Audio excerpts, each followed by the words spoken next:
going to wear the shoes the next day because they only have one pair of shoes. And then they come to school and they're angry and they're mad because not because of their at school, it's because of what's going on in the home. And we don't take time to get to know these kids and see and understand them and what they're going through. So they're actually just being misunderstood because we don't know if they ate last night. We don't know if they got to breakfast that morning. We don't know if they got a bed to sleep in. And some of these kids are going through things and then they don't want to say anything because now if they say anything, now they get laughed at or now people are going to talk about them and they're scared and they're just don't want to be embarrassed. And so now they're being something that they're not. Now they got to do a lot of other things to fit in with the crowd so people don't know what they're going through. But people like myself and others and Key that work with the youth, like she mentioned, with a heart. You have to have a heart for this. And so I'm real passionate about when it comes to these youth. So I just know that they're just misunderstood and we don't know what they're going through. So we have to take time to really sit down and talk with them and build that relationship where they can trust the adult to open up to them.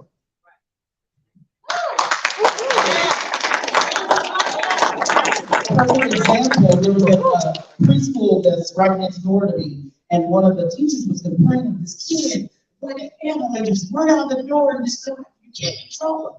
What they didn't understand, there was no structure at all. So usually in the morning, the mom was saying, get out the door, go play, and they don't come back home until the mom lets them in. So where they looked at it as a kid being out of control, he was just doing what he was taught. You know what I want to tell you all, we're talking about youth, but every one of us were youth at one time. And the things that we're talking about, we may be saying youth, but there are things that we're going through right now. Some of us may be struggling with bills and maybe not be able to, groceries are high, y'all. You know what I'm saying? You don't know. So when you're going through, like when people are talking right now, apply it to yourself, right? Find something that applies to you, whether it's what to do or what not to do. Can we do that? One person, please briefly tell me, how do you replace fear with faith? Who wants to answer that? How do you replace fear with faith? For me, it's get in a personal, individual relationship with God and know that He's got your back. And then stand on that and move forward. Yeah. Well, just to piggyback on what she said, it's just, having that communication with God on a daily. Just like, what shall we fear when you know that God is inside you and that you know that He's walking with you? The only way that you're going to really have that fear is because you know that you haven't been spending too much time with God. So that's all I'm saying. How do you have fear? How do you have fear to motivate you? How does fear motivate you to? I think for me, fear has to be put into perspective. And fear, and to its right, what makes fear so damaging is the fact that it's an intangible thought. And our minds don't deal well with intangibility. So to be able to convert that intangible thought into some tangible thoughts takes the conscious mind, the subconscious mind won't take you there. And so the ability to turn it into a conscious thought and then really look at it for what it is and what it isn't, and then also take into consideration that when you ask yourself the question is that most of the times fear is, some people call it, future tripping on something that may or may not happen. If you're a believer, it's a matter of our concern is we have the faith that God is going to get it right. The reality is that if you have your faith, we know God is going to get it right. And as a result, it's now up to me to take that and use that and the power that He's given me in order to get beyond it in a very conscious way.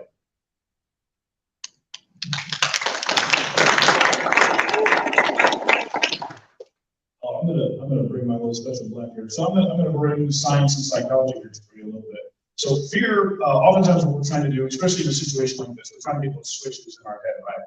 And so there's two big ones that we can all remember. There's the carrot and the stick. You all kind of know this analogy, right? Put the carrot out in front of you, the stick behind you. So the things that you are attracted to, you want to put them out in front of you. And the things that you want to run from, you want to put behind you. Now, fear is a very interesting mechanic because it's an emotion, right? And maybe you may not know what your emotions. Does anybody know what your emotions are for? Let me ask that question. Does anybody know why you have emotions? What are your emotions for? Protection. Oh, we're getting their expression. Okay, we're getting there. So I'll tell you what, psychologically, your emotions are there to change your state of mind. Have you ever been in a situation you got mad at something and just tore up the house? Right. When you get angry. Have you ever been sad about something and you just can't forget remembering and thinking about it again and again? Right? Have you ever been so elated for something that all you wanted to do was spend all your time and energy in pursuing it, right? So your emotions are intended to put you into a new state of mind. I don't want to get real deep into it, but we've only got so much broad bandwidth in our brain and body bandwidth that we can go back and forth in the real world and false decisions that we make. So we shortcut all this stuff. So your emotions are one way to put you into a mindset that makes you want to think a particular way. So if we're fearful, that gives us a whole set of emotions that we have at our command, or a set of sub-emotions that we have at our command that will make us act in a certain way. And so fear heightens our alertness. It makes us pay attention. Now, fear does something really cool for us. It throws a bunch of chemicals into our brain that gives us something that we all can think of as tunnel vision. Anybody ever had tunnel vision before? Feel like time slowed down? Now, what normally happens is your brain is connected to all this information all around the world every day as it's coming in at you. Okay, when fear kicks in, you get this chemical that starts filling your brain, and it makes all your focus come into the forefront. And instead of paying attention to what the wind's doing, or what somebody way far behind you is doing, or what somebody did 2 days ago is doing, you're paying attention to everything right here and now. And it feels like it's in slow motion because you're not used to seeing so much specific, focused, directed information coming into you. And it's intentional. Fear makes you pay attention so you can get all the new information from the new situation you're in and make a decision to go forward. The mistake so many people find out with fear is they get stuck in fear and you stay there. Fear is temporary. It's momentary. It's supposed to make you pay attention and live through that immediate danger that you're going to get through. And once the danger is over, fear is no longer your ally. It's your enemy. You got to let go of that fear. The fear was just for that moment so that you could see what was happening. Once you know what to do, once you make a decision, you have to take a different mindset to find success. Has anybody found their way, get where they want to be fearful? No. So use fear like it's supposed to. Pay attention when it tells you to pay attention. And then find the mindset, find the emotion that makes you move forward. Fear's your ally. Use it right.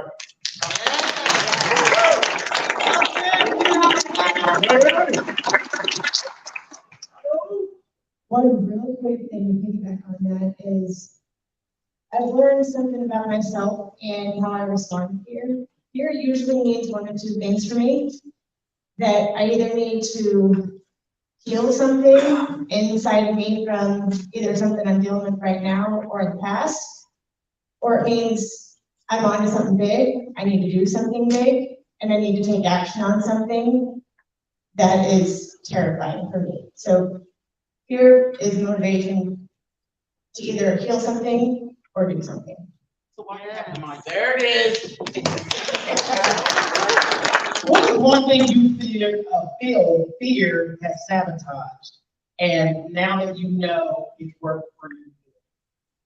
Now that you know it worked for you. So what is one thing that you feel that fear has sabotaged for you? Fear has sabotaged me knowing that I can do it, being what I'm going for, how I want to help people. And I've always been terrified because I've got 2 small kids, and it terrifies me that I could fail them.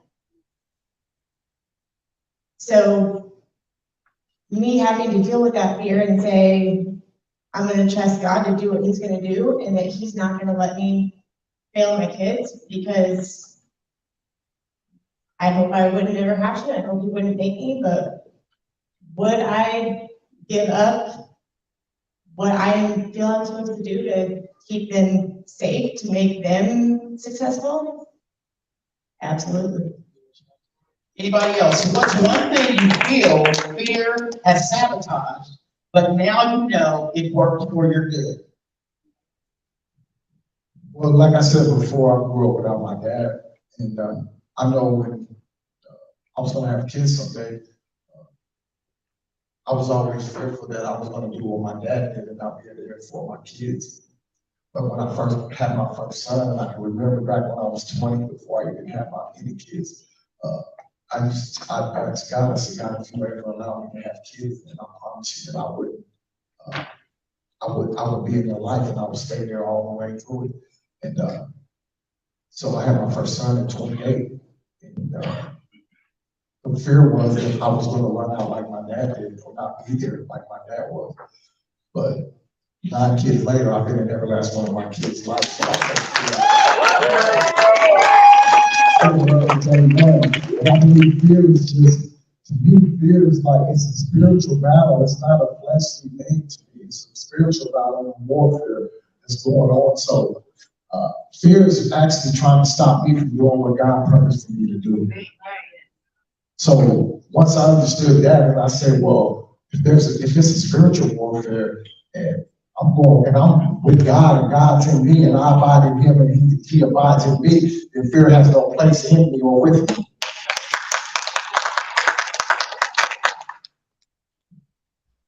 I think fear for me has sabotaged in the past, and looking back, has sabotaged the concept of relationship. And that really kind of started when I was about 11 years old, and I sat down on the couch by my mom, and 2 little brothers who were playing with their trucks were running around, and I'm sitting there as being the sole recipient of the message that they're getting a divorce. Now, the divorce word wasn't used. This dad's moving out of the house, and he's moving someplace else. And to me, what that was, and it took me a while to identify that, but what that was is I was being left. And it was like, why was I being left? I thought, up to this point, being the firstborn child, firstborn grandchild, and I was walking on water, I had the red carpet everywhere I went. And now he's leaving. I'm like, what is the deal with that? And so my ability to let myself truly 100% relate to other people, or let myself completely be connected, I was very protective because I didn't trust anybody to be there for me. Okay, now I've given you this information, and you just bolt. Sorry, not going to happen. So I had to go through that process of figuring that out for myself. And it's also one of the things that has really driven me to do what I am doing now, and that is basically strategy coaching. And it's not just for business, but it's also for life. The fact that relationships are what make things happen and where things happen. So the ability to execute those and be involved in those to the extent that you can, and to the best that you can, is what's going to bring you your success.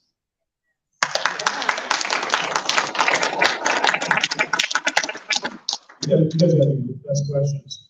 So, man, this is hard to kind of narrow it down here, but I'm gonna try. So fear. Fear for me sometimes is, like I would say, it's something that keeps me alive and it's kept me alive a couple times. I know it's done great things for me in my business, but the one thing that I'll say throughout my life when it comes to fear is the fear that I did carry with me was when I didn't want to disappoint my dad. That was something that really defined a whole lot of things. My dad was somebody who was really well respected within the community, really well respected within the family. In fact, his word was gospel. And so that didn't give a kid like me much room to move. And I'm not going to go there too much right now. So the fear of not disappointing my dad really pushed me. And I don't want to get too deep into it, but it made me not live the life that I wanted. It made me live the life that other people wanted for me for a long time.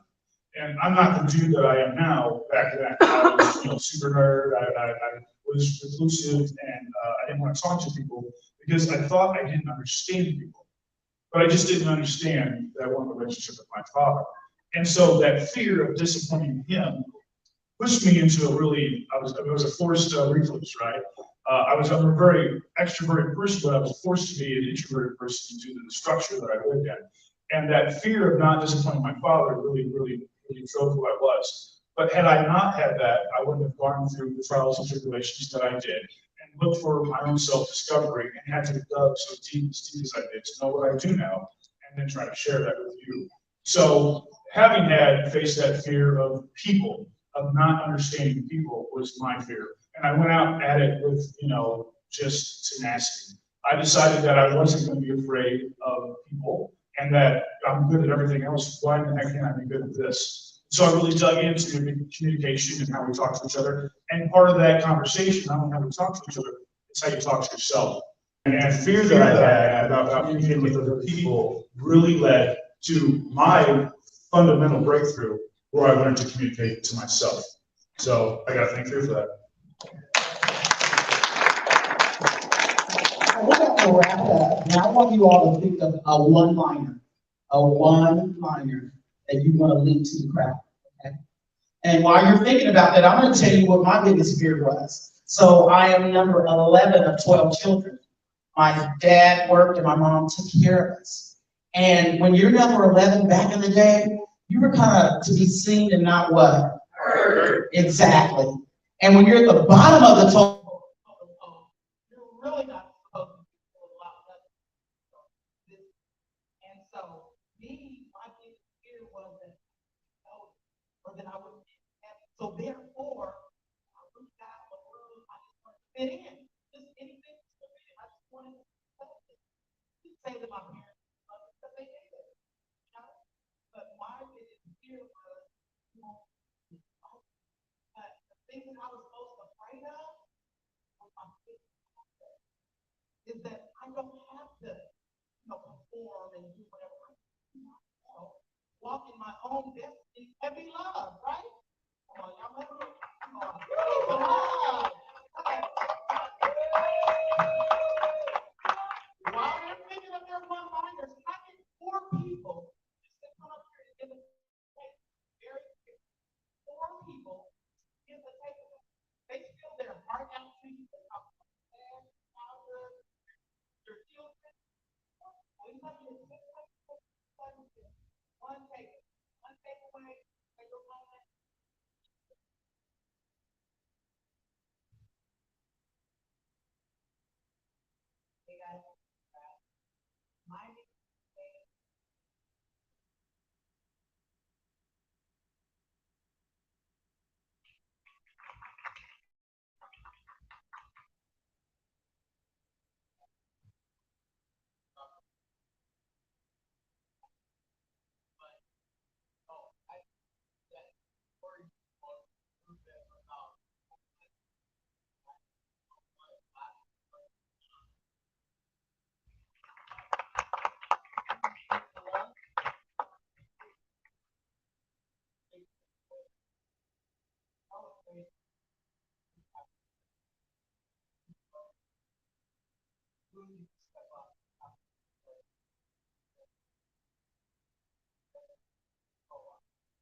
So we're gonna go to the one-liner because we're almost out of time. We'll start at this one-liner.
All right, give it up, give it up, give it up for our panel. Was that exciting? Was that great?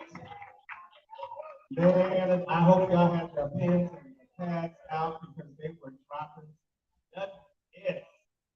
Man, so I love that acting here. I love that. So as speakers, we are always what we hear.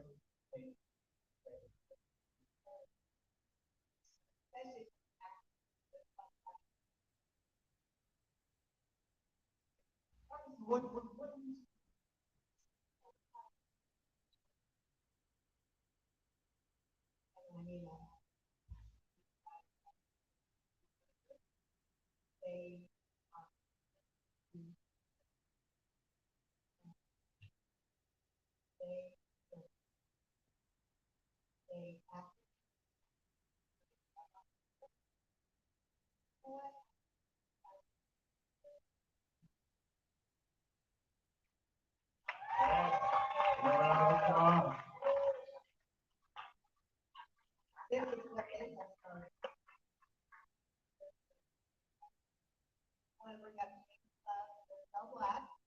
Yes, you got love and intentional.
Right? Jay did it. Woo! Give it up!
1,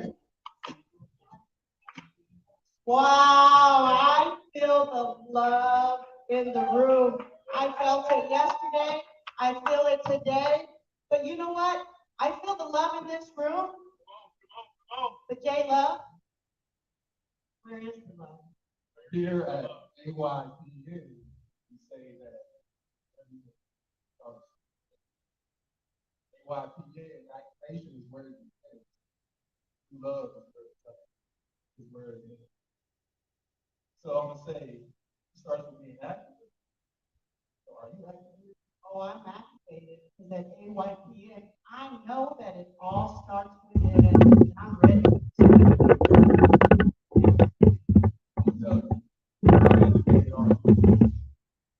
As activated as the sun is to the moon, activated as a smile is to the moon. See, activation was standing in this room and feeling consumed, feeling like there's nothing that we can't do.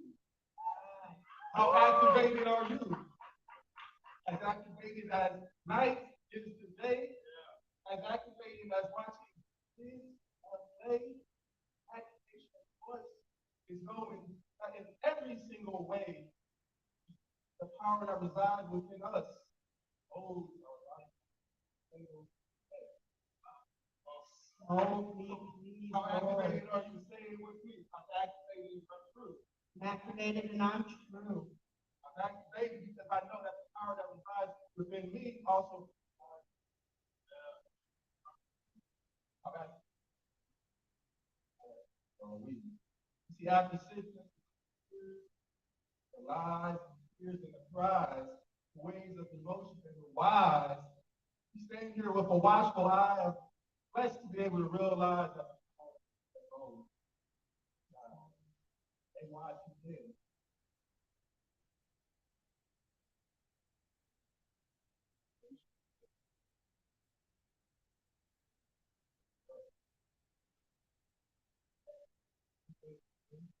Yeah. Are you ready to break out? You're feeling like you won now.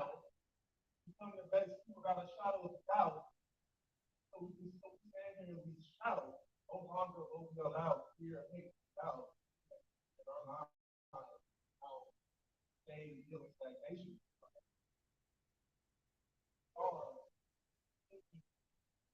Wearing our own crown. Sheriffs of our own town. Greatest weapon we own is our ability to turn around upside down. Our ability to turn our life all the way around. We have the ability, without opening our mouth, or making a sound, we can pierce through the clouds, take it away from us. Enter our lives, tell us, and let us know what it's ours to do right now. What doors are ready for us to stand through loud and proud, but that wild with you. Tell me, how activated are you? Say it with me loud and proud. I'm activated with the spirit of wild. Activated with the spirit of wow. I'm activated and I just don't know how. Activated, I just don't know how. See, when I feel this energy inside of me, it's ready to burn out, ready to soak out, it's ready to let everybody know what it's all about. See, there's a reason for these seasons where you feel like life may leave you behind. These are the times you sit down and rewind, mind that time, mind, mind, worries that form your story. You ain't know all like yours. You ain't like hers. Yeah. As your spirit stands tall, no rush, no hurt. See, the spirit is guiding.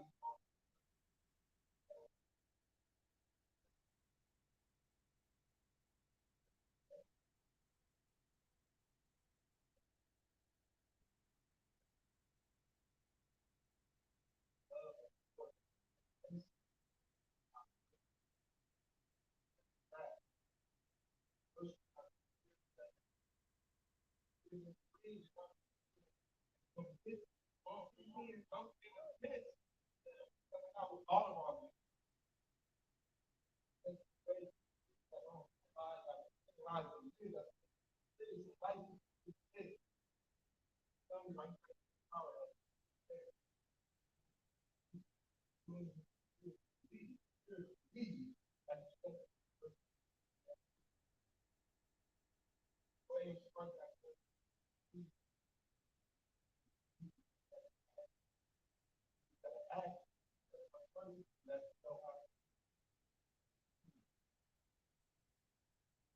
like people don't say.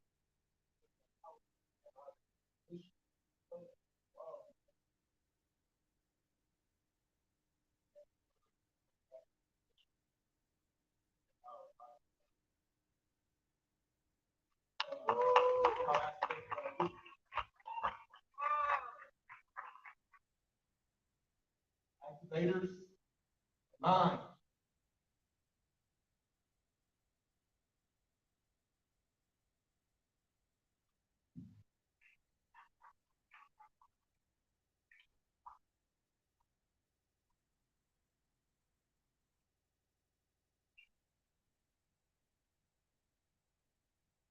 Ever will we allow fear, hate, and doubt to feed in our lives.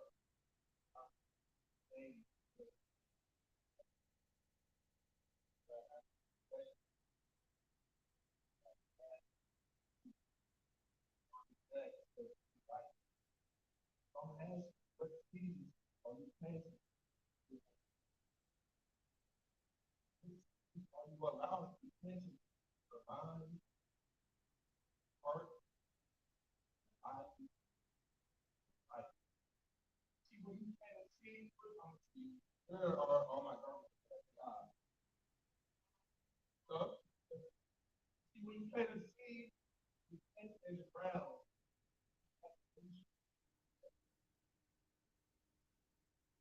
Understand that here's the shell. And from that piercing, like unknown dark space. And as it grows, it's literally growing with the weight of the world. Rise into earth, rise into bud, rise into grind, rise into talent. When it pierces our foundation, it allows us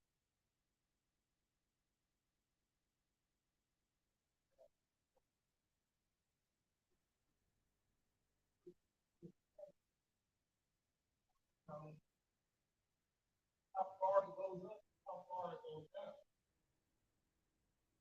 As it grows, roots digs deeper to the soil,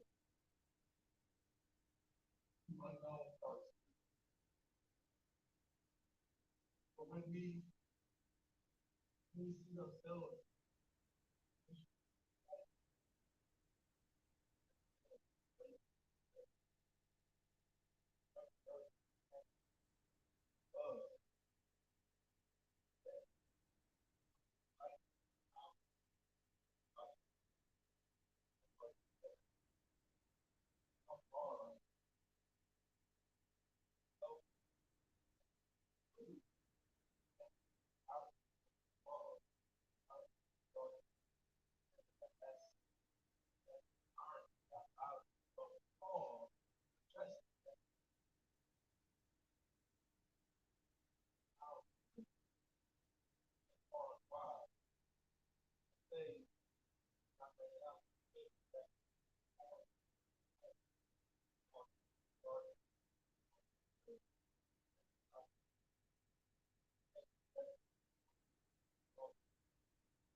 everybody, the warrior has been activated for a time.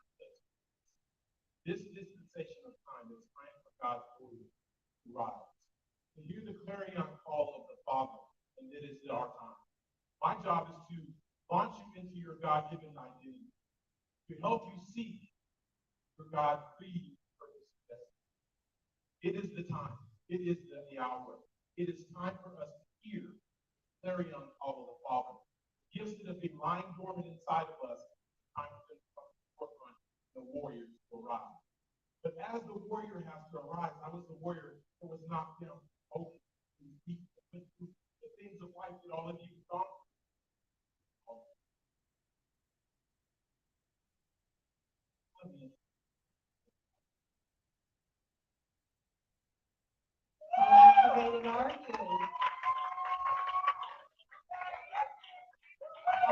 know how activated I am today. Because today, I no longer use my story as a testimony. Today, I own my story.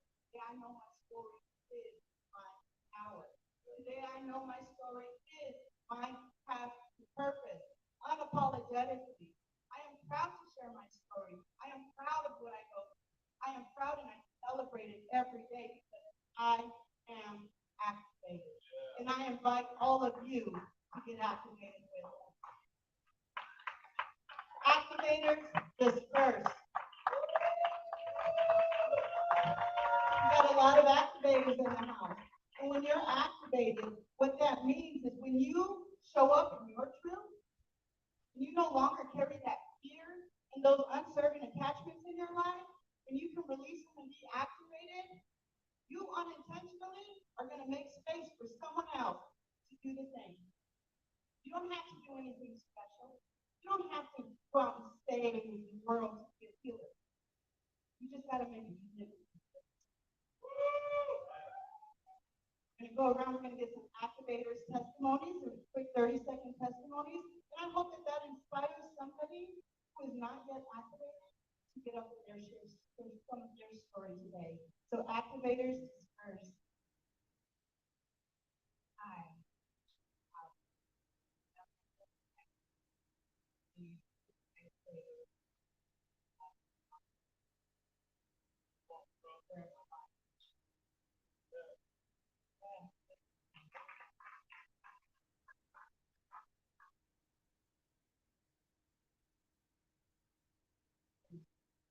All right, let's everybody, let activators come up. You want to be on the camera. Everyone wants to see who the activators are and hear your testimony. Let's go change the world, guys. We're already doing it. Just by showing up in our truth, unapologetically. Don't ever be sorry for who you were. I tell you, stand up, put your head up high, own your story.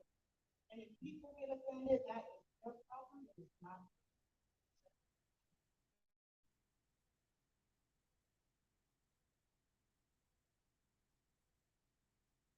I feeling and who I was, using power, as well as being helpful, sharing that vulnerability, thinking none of you all are alone, and open, scared, fearful. Yes,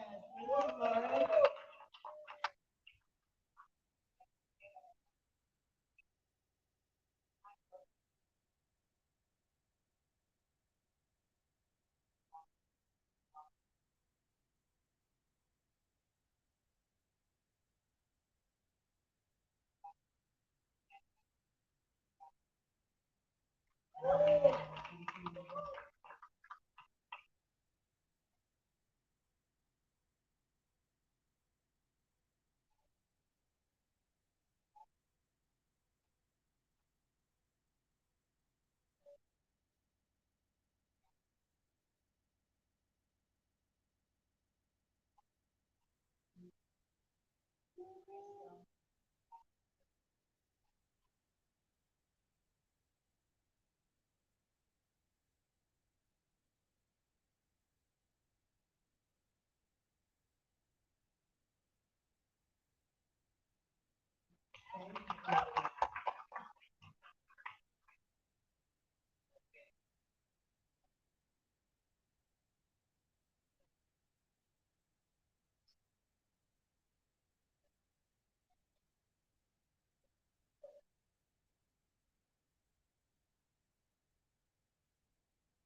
I am activated. No, I am.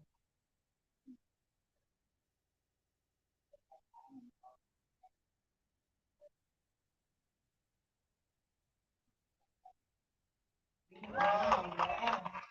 Yeah, that's good. I remember just real quick, I remember when I was growing up, there was I know that it's always just say 120 power activate. So we're starting that activation Topeka chapter, Topeka with the youth now because they are our next leaders.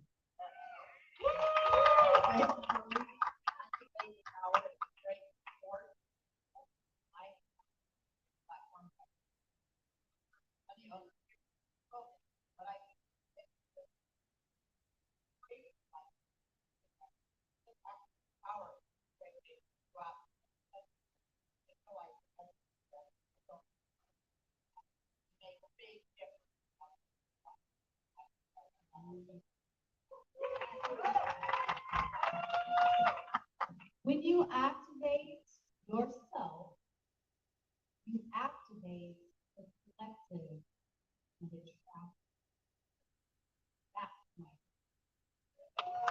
That's my name is Erin Hayes.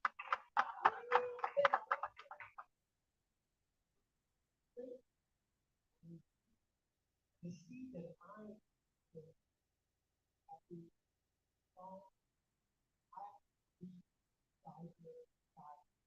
full of power.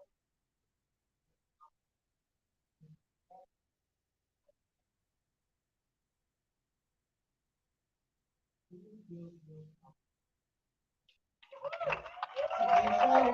everyone, I'm really Dawn.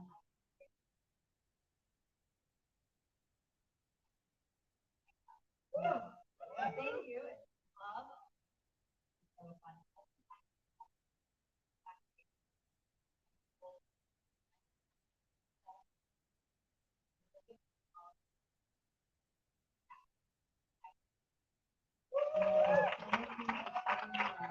And we want to get a quick testimony. We don't have a lot of time left, but is there someone in the audience who is being called to be activated today to stand up and share something that's spiritually nudging you to share? Because you know that you can help somebody else. Know this is good. Don't be careful. We talk about fear. So let's step up and let's share some truth. And if we don't get people volunteering, we'll all smoke. Others here, so there you go. Oh, we got somebody who wants to speak. You guys just got to take later on. Somebody over here, you know, at Kerman Road.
NYPN, all starts with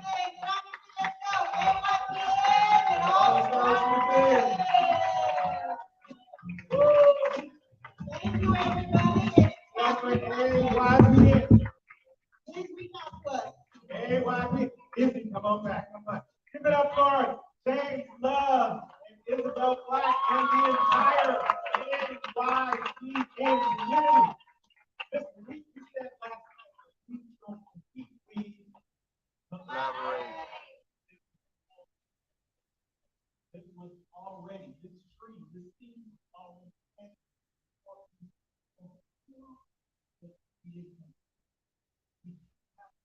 And one of the greater family that we call BTBY. This is what can happen when you decide to collaborate and share and separate. All of you guys. Okay. Yeah. Give it up for it.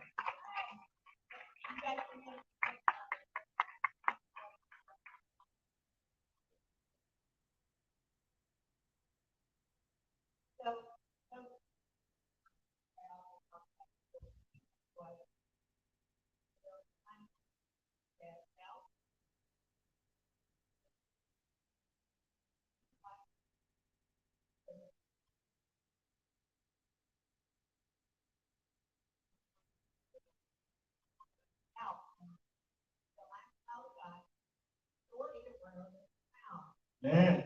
I am a child of God, given the authority to bear the crown. I am royalty. I am the queen of my people.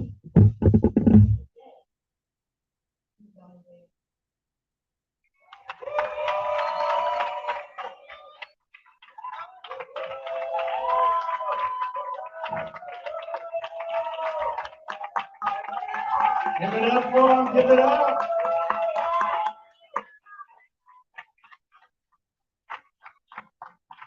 A little bit. Very important.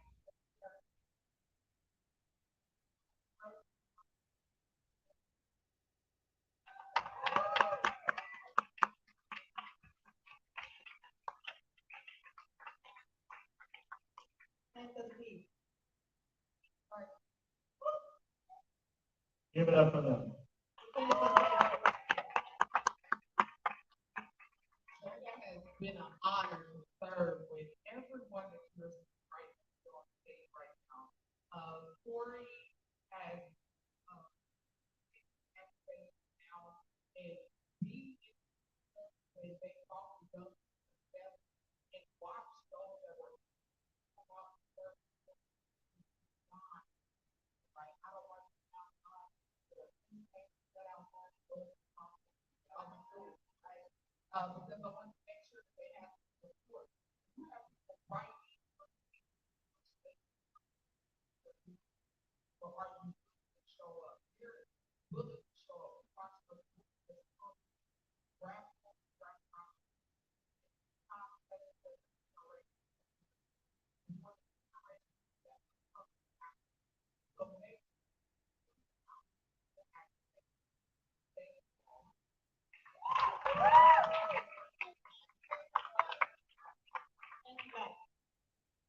All right, give it up for him one more time. Regina.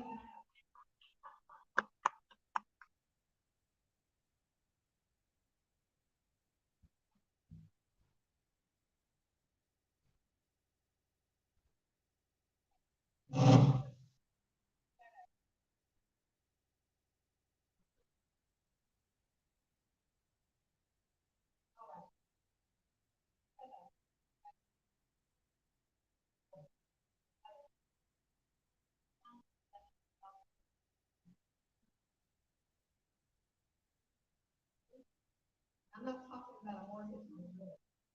I'm talking about $1 million.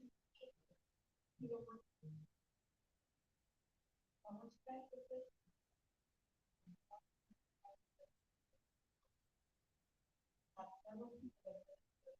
Before we do that, Rick, stand up, everybody get mine. He's gonna be in room A when we get there. 7. He's gonna do his breakout, and we heard him a little bit last night, and talk about the millionaire. photos are gonna be in. And then Big Bob, right here, is gonna be in the wedding ring.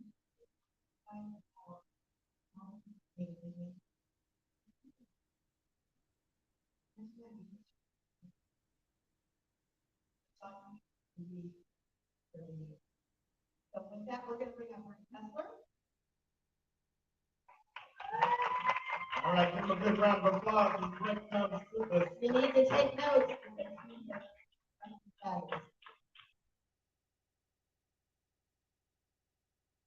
all right, good morning, everybody. Are you guys having a great event so far?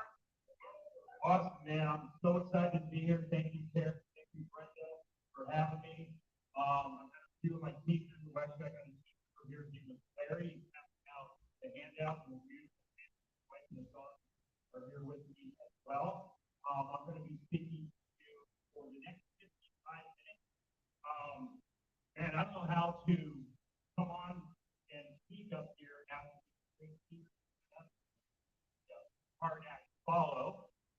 So the topic that I'm going to go over with will be different than what you've heard, but it's all about the mindset. It's about the mindset of money. That's what I'm going to talk to you about is money, how to build wealth, how to keep wealth, how to keep wealth through your own debts and expenses that you already have. All with just adding one simple step in your financial life. So I want you to keep an open mind as I go through this information that I'm going to share with you, because it is outside of the box thinking. It's not what you've been taught about money. It's not what your parents taught you. It's not what your grandparents taught you, your friends, your colleagues, your coworkers. So I want you to keep an open mind as I go through this. Anyway, Brian, I'm up here clicking. I want to make sure the clicker's working. There we go. Nope. One more back. Okay, that's going to be the biggest challenge I'm going to have with that today, being able to use technology. If I can get that one. Good. So who am I? I'm actually Brent Kessler. My company is Money Multiplier. I'm located in Fort Wayne, Florida, about an hour from Orlando. As Brenda said, I used to be a chiropractor here in the Kansas City area. I had 5 clinics in the Kansas City area. I had 2 in Oak Park. I had 1 in Olathe, 1 in Tonganoxie, and the original one I started was down in Ottawa, Kansas. I have not practiced in chiropractic since 2008.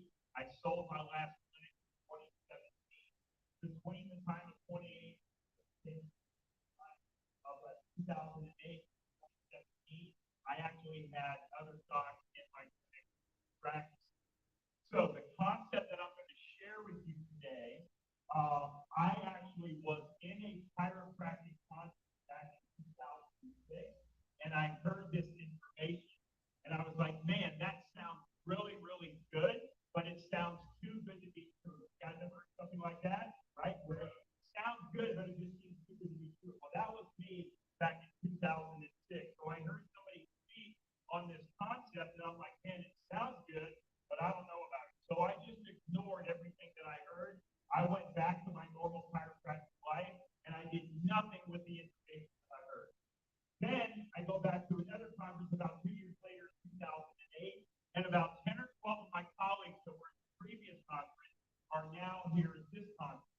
The only difference between them and me is they heard this information and they acted up on it. And they were basically coming up to me and they were throwing up all over me, and they said, Brent, isn't this thing the most powerful thing to build, keep, and create wealth? It doesn't matter if you make $10 an hour or $10,000 an hour. Everybody needs to break those bonds of financial slavery. They don't even realize they're in and start taking control of their own. So anyway, they were coming up to me and they were going on about this stuff. So I thought to myself, there has to be something to do, right? Because there's no way that 10 or 12 of my closest colleagues are lying to me. Maybe 1 or 2, but not 10 or 12. So I went home and I told my wife, I said, honey, we have to start implementing this concept in our life. And it was at that time, February 2008, I found myself $984,711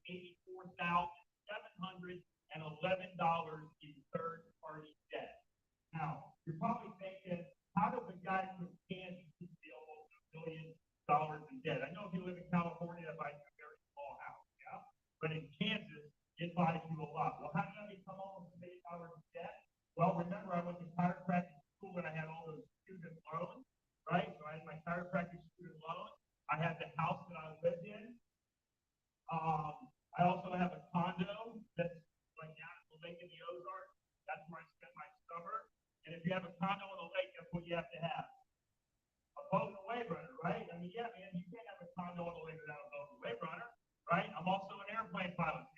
have to have if you're an airplane pilot. An airplane. So it didn't take me a lot to become almost $1 million in debt. Well, I was able to apply this one simple concept that I'm going to share with you today, and I was able to pay that debt off in 39 months, 3 years and 3 months. I never had to change my cash flow, never had to work any harder. I never had to take any additional risk to control. I just added one simple step in my financial life. And that's what I'm going to do today. Now, I know there's only the one side working, so everyone over here, move over here. It's up to you. You can if you want to, but there's plenty of room up here.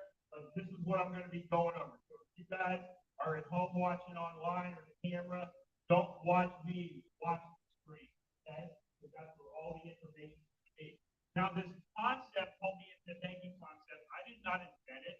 I did not create it as a matter of fact. There's a guy that wrote this book. It's called Becoming Your Own Banker by R. Nelson Nash.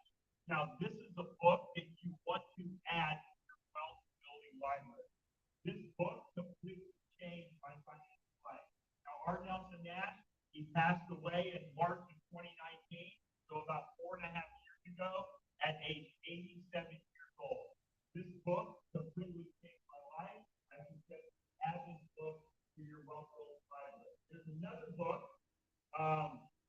out there called Mapping Out the Millionaire Mystery. Now, I wrote this book a few years ago with a colleague of mine named Chris Noggle.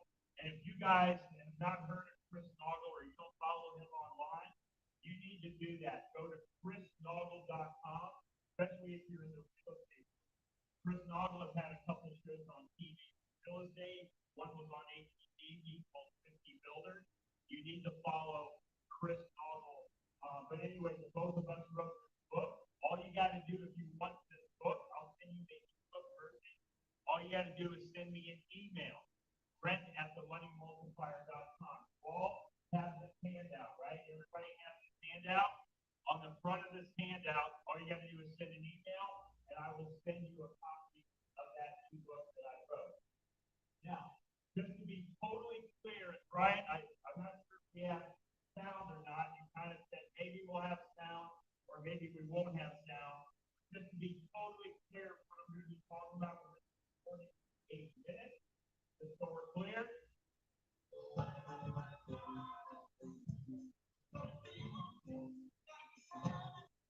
All right? So money is what we're going to be talking about for about the next 45 minutes. Now, in order to talk about money, though, guess what we have to have? The thing we have to do, is it okay if I come down here before this? Is that good? You guys mad at me? All right, that's still much better down here before. Now, in order to talk about money, we have to have the definition of money. Do we not? If I asked you to tell me the definition of money, what would you guys tell me? Currency. Oh, I heard it. Exchange.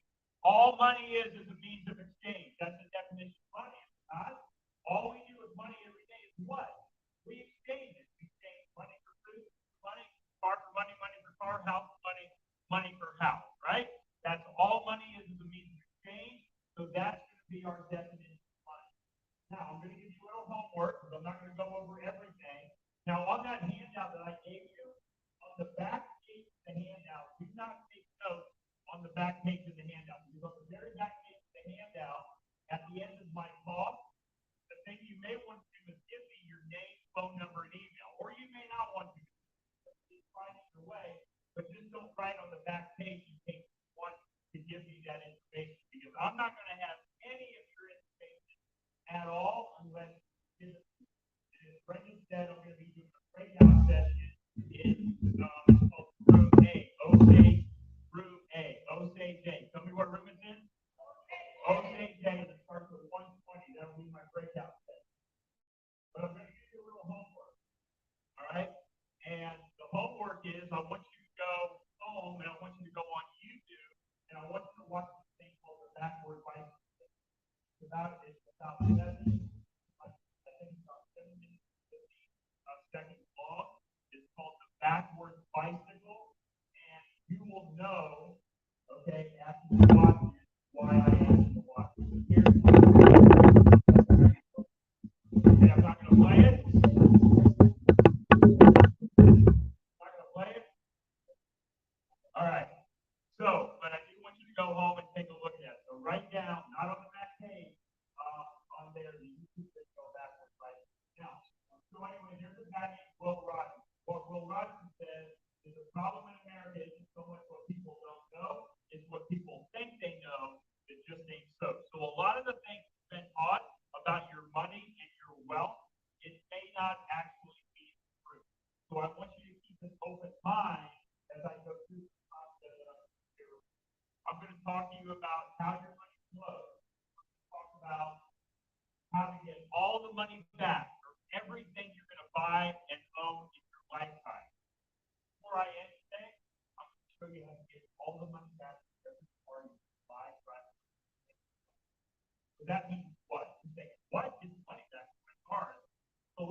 we buy cars, what? They ask them, they finance, right? That's how you buy a car. Because I think you guys all are pretty honest with these fuel charges. Well, there's a couple of you, but most of you all look pretty honest. But what you had to do in order to buy the car, you had to give your money to the party. You bought the car. You bought it, right? Transaction's over. Everybody goes so happy. But how much is the way that I can add one step to the financial life and not only bring you the car, that'd be pretty cool. You get the car in the money. No. Right, that's and I thought, what? 2008. So I get it. So I'm going to show you how to get all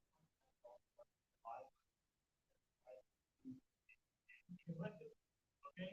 So the thing is, I think we'll talk about it right now. Out of all the cars you ever bought, right now, how much of the money do you have? Zero. Does anyone have any more than zero for all the cars you bought? No. So if I show you how to get the car or all the money back, that's the point. And if I can show you how to do that, okay, the car is how's it? Everybody. Oh, right, the way runner. Your tax, you know, tax, my state tax, my federal tax, my local tax, everything that you spend money on,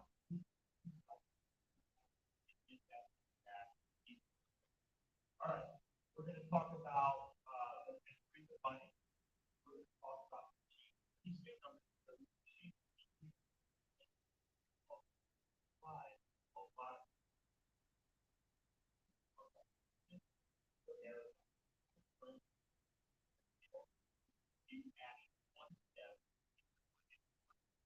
Do that, right? All right.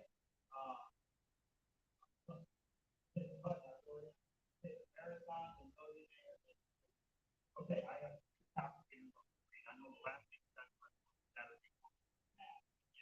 Right. Well, I'm going to say you got $25,000 or you take a lot of you guys take green, fine. I will give you that presentation.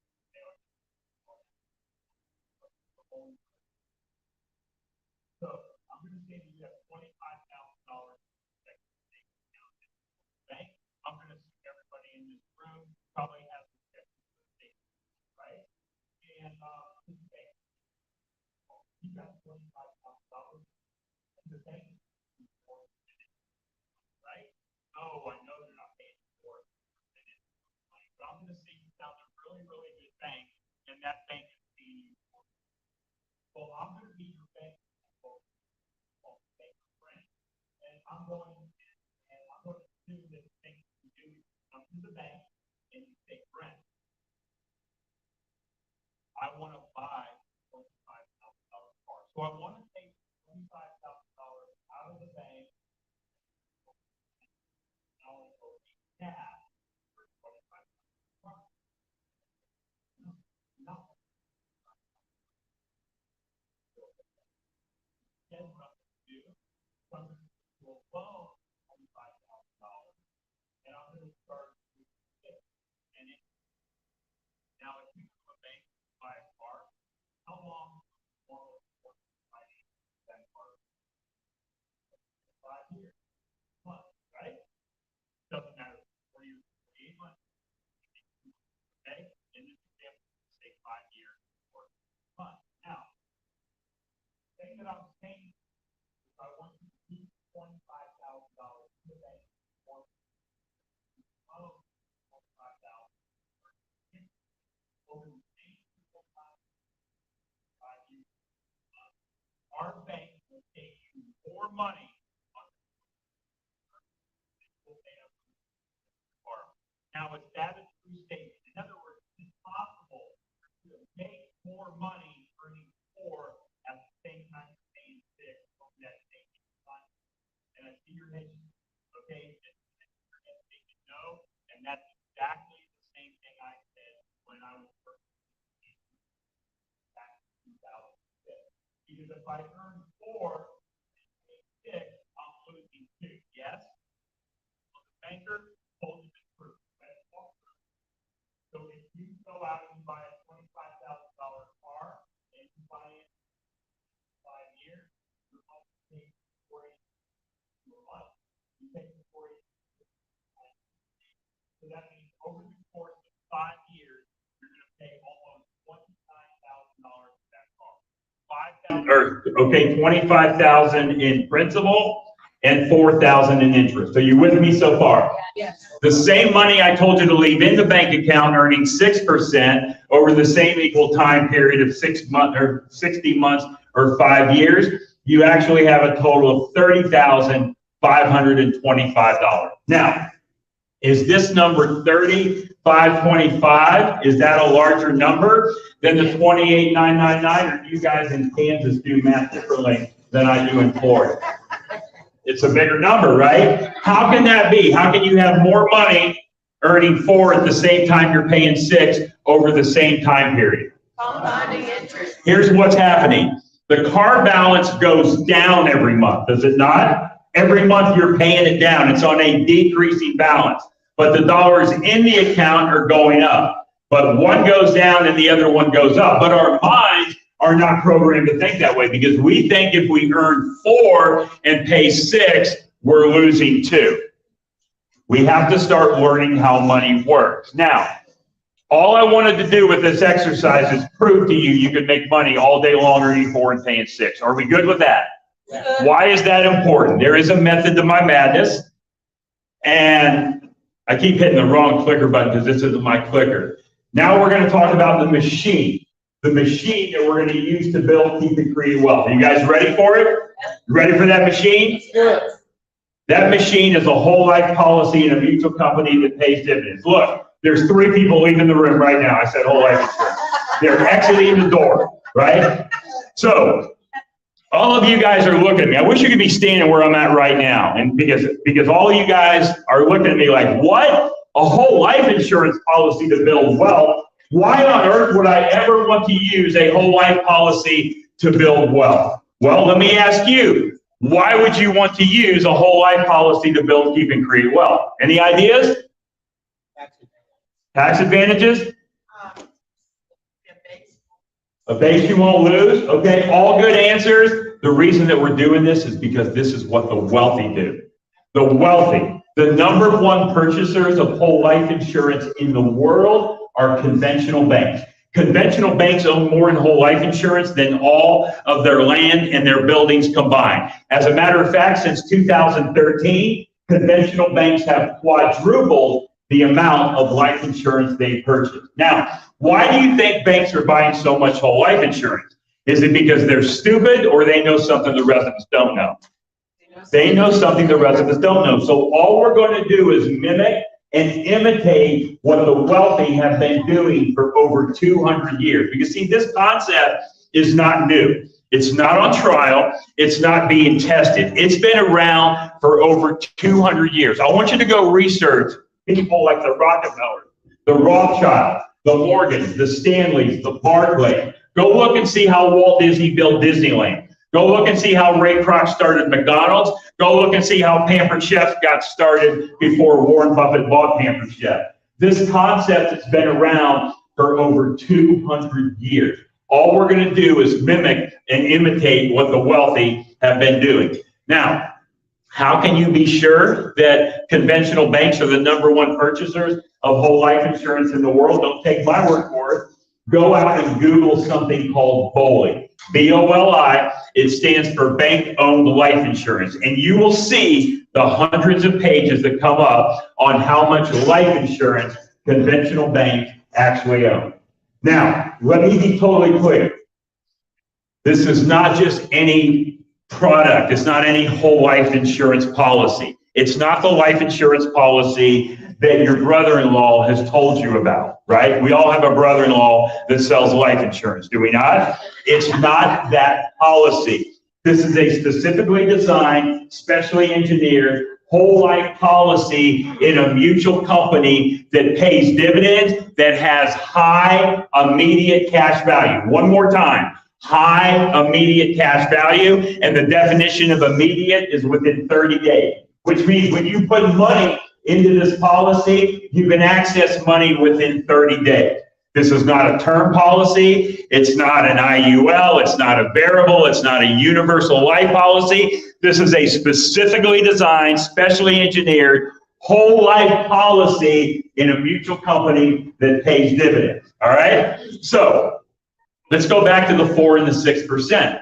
Why is that important? Remember I said all I wanted to do is prove to you can make money all day long earning 4 and paying 6. Well, why is the 4% important? Because inside of your policy, your guaranteed growth rate with the dividend is greater than 4%. See, everything I show you up here on the screen is going to act a lot better in real life. I always like to under-promise and over-deliver. And prior to the pandemic, I was on 55 to 70 stages for the last 12 years almost. And after the pandemic, everything went to Zoom and virtual, right? And now all the live events are coming back, so we're back on the stages again all around the country and teaching this concept. So I actually work with over 7,000 different clients in every state of the country on this concept. And they'll tell you everything I show you up here in real life, it works better than what my numbers are up here. It's all about under-promising and over-delivering. But inside of that policy, you have a growth rate that includes the dividend of over 4%.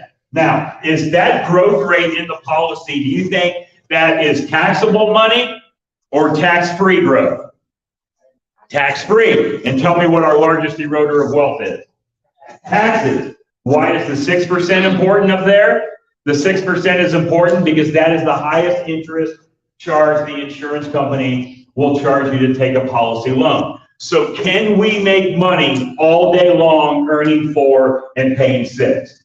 Yes? Okay, good. Let's move on. Now, we talked about the definition of money. And the thing that we said is the definition of money was what? A means of exchange. Now, who in here believes in compound interest? My screen went black. Of course it did.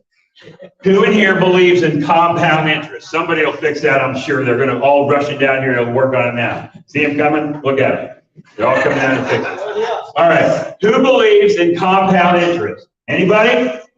Yeah, you've all been told compound interest was a great thing, right? Well, let's talk about compound interest, all right?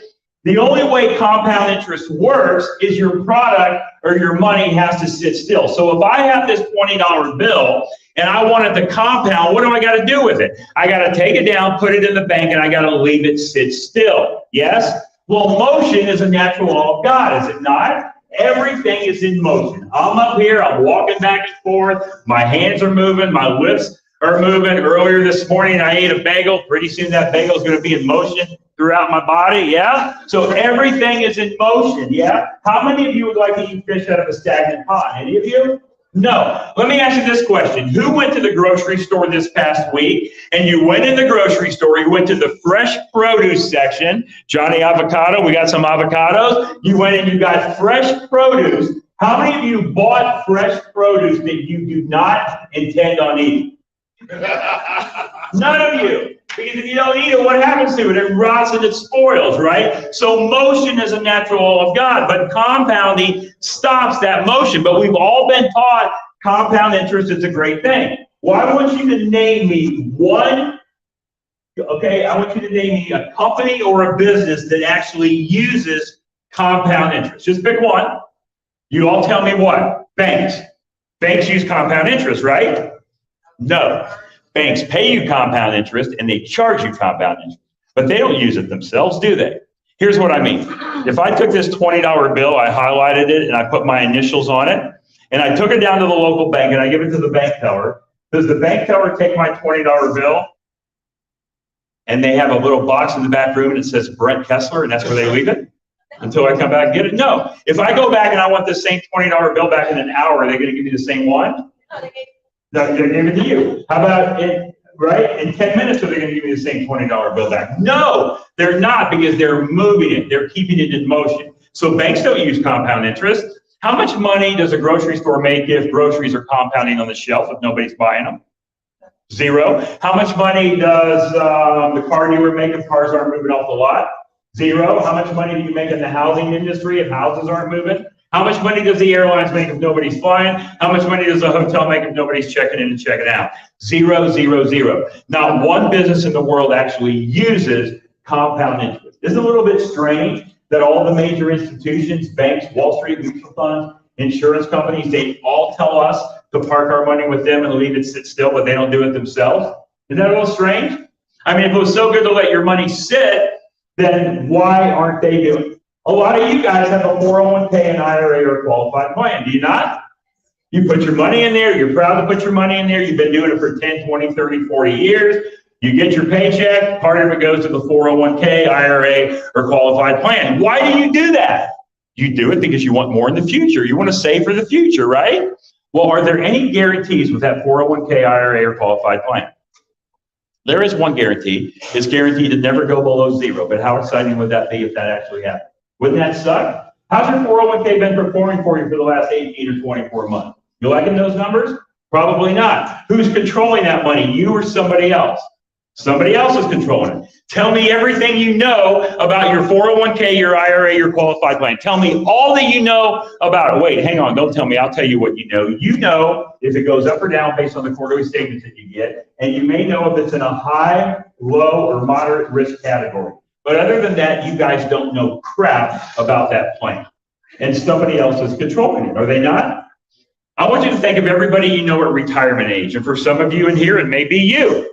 How many people have you met or you know at retirement age that are totally happy, excited, elated, ecstatic, joyful, delighted, thrilled about your 401k, IRA, qualified plan and how it's performed? It's got to be at least one of you. Not one?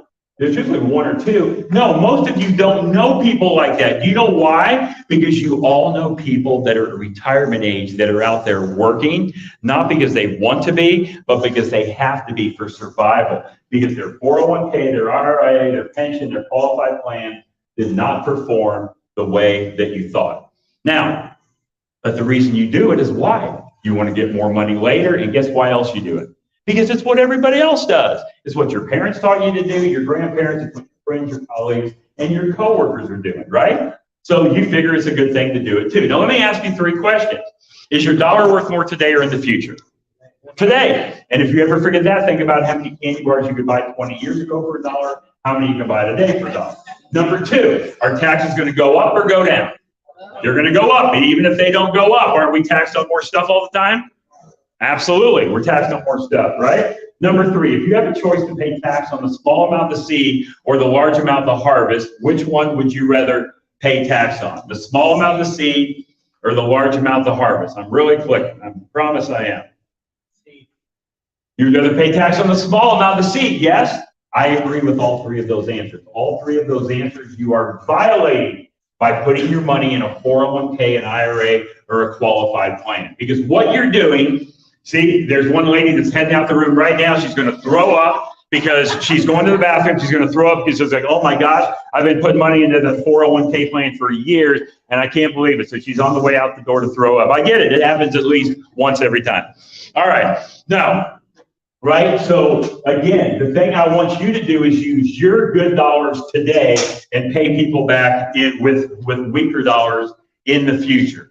All right. Now, one step, and I'm going to leave this. We said money is a means of exchange. So food is money, money is food, right? And a lot of you guys have put money in those qualified plans. You've been doing it for years, have you not? 5, 10, 15, 20, 30 years? Or the thing you're going to do is continue to do it. Oh, by the way, how long does your money have to be in those plans before you can get it out without paying the penalty? Age 59 and a half, right? So someone else has to control your money until you're age 59 and a half. But even when you do get it out, you have to pay the taxes, don't you? Now, the thing we said is food is money, money is food. So let's say we go to the grocery store today and we buy a loaf of bread or a gallon of milk. Are you going to wait 5, 10, 15, 20 years to eat that bread or drink the milk when you buy it? That would be crazy, wouldn't it? What if we go buy a car or a house today? You're going to wait 5, 10, 15, 20 years to drive that car and move in the house? That would be ridiculous, would it not? So why Are you doing that with your money? See, people do things with money they would never do with things that money buys. You would never buy a loaf of bread, put it in the freezer, and wait 20 or 30 years to eat it, but you'll put money in a 401k, an IRA, or qualified plan and hope to get more money later. Oh, but not me, Brent. Not me. I'm the special snowflake in the room. My 401k, I get a match. I get a match. That's what you tell me. Well, first of all, how can the match be guaranteed if the principal's not guaranteed? But that's all right. Let's go with your theory and say that you get a match. So what that means, we said money is food, food is money. So what that means is you would go to the store, buy a loaf of bread, bring it home, put the bread in the freezer, open up the freezer 10, 15, or 20 years from now, and guess what's in there? 2 loaves of bread. How much better is that second loaf of bread going to taste 20 years from now? It will still be freezer burned the same as the first one. Will it not? I'm just trying to get you to think about what's going on. All right, let's talk about how a bank works. Okay, here's how a bank works. This is how your bank works. I'm going to say that you have $100,000 of your money. It doesn't have to be $100,000. It could be $1, $1,000, $1 million. The point is that it's your money. You put the money into the bank. Every time you put money into that bank, let's just say you found a good bank and the bank's going to pay you 4% interest. Well, when you put money into the bank, that money becomes a liability to the bank, doesn't it? Because they owe you interest. Well, how does the bank take your money and turn it into an asset? They loan it. That's what banks do. They're in the lending business. So I don't even know you, but I know what you do with your money. You put your money into the bank, and you found a really good bank here in Kansas City that's paying you 4% interest. No, I know you didn't, but I'm going to say you found a really good one. So now the thing that you do, the depositor, you put the money in the bank, and guess what you do with it? You go back to the bank. You go back to the bank. I got to be standing with one. There it is. All right. So the thing you do is you go to the bank and you borrow money from the bank, the money that you put in there, the depositor, because that's where the money comes from, is you, the depositor. The bank doesn't have any money. All the money the bank has is your money, the depositor's money. So now what you do is you go to the bank and you buy a house at, let's call it 7% interest. And if you buy just a house, are you expected to pay the bank back with interest? Absolutely, and you do it and you never miss a beat because you know if you do, they'll come and get the house. So who's in control of that transaction? The bank. How about a car? Has anyone gone to the bank to buy a car? Let's call that 8%. So now you put money in the bank, you borrow it at 8%, you have to pay the bank back with interest. Yeah, so who's in control of that transaction? How about a home remodel? You want new granite countertops, a swimming pool, a patio, a deck? You call that 9%.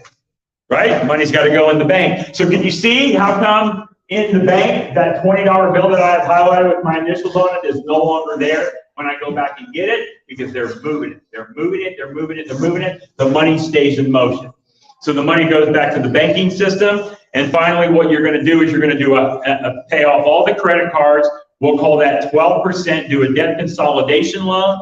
That money has to go back in the banking system. Now let's look and see how well you did and how well the bank did. Now remember, you found a really good bank that's going to pay you 4%. But you also went to the bank and you borrowed money from the bank at 7. So the bank made 7 and you made 4. So if the bank made 7 and you made 4, how much more did the bank make than you? 7 minus 4 is 3. How about 8 minus 4 on the card? Okay, 9 minus 4, 5. Now they get a little harder. 12 minus 4. I think I did hear a wrong answer. 12 minus 4 is 8. Yes. So look, the bank made 20% and you made 4%. The bank made 20 and you made 4. How much more did the bank make than you? 16. Close. What about 500% more than you? Because look, ladies and gentlemen, boys and girls, if you made $4 and the bank made $20, didn't they make 5 times the amount of money you made? Banks are making between 400 and 1,300% annually on the money you leave there each and every year. You're thinking, Brent, I hear you up there flapping your gums and moving your lips. How do I really know that's true? How do I know banks make that much money on me? You can go get a report that's called BauerFinancial.com. Don't write it on the back page. You might want to turn that page in. Bauer, B-A-U-E-R, BauerFinancial.com. You could go look up any bank that you want. for any year that you want, and you will see banks make no less than 400% annually on the money that you leave there each and every year. If you think about it, it makes sense, doesn't it? Because have you guys ever driven down the road, no matter where you live, you get to a stop sign or a stoplight, and there's 4 corners on that intersection, yes? Tell me what at least one building is that you see on one of those corners. A bank. Are the banks on the bad property, rundown location, bad architecture, bad landscaping? Or are they the nicest buildings in town? And you walk in, it's all nice inside, the people look good, smell good, everything looks good inside. And a lot of times if you go to a bank, they give you stuff. Have you ever been there? They give you coffee, soda, like tea, cookies, right? Right? So they give you stuff, right? As a matter of fact, there's a bank in our town, and if you go there on a certain day of the week, they give you wine. Yeah, guess what day my wife goes to the bank 3 or 4 times a day? That's why she's not here this morning. She's hungover. Yesterday was wine day.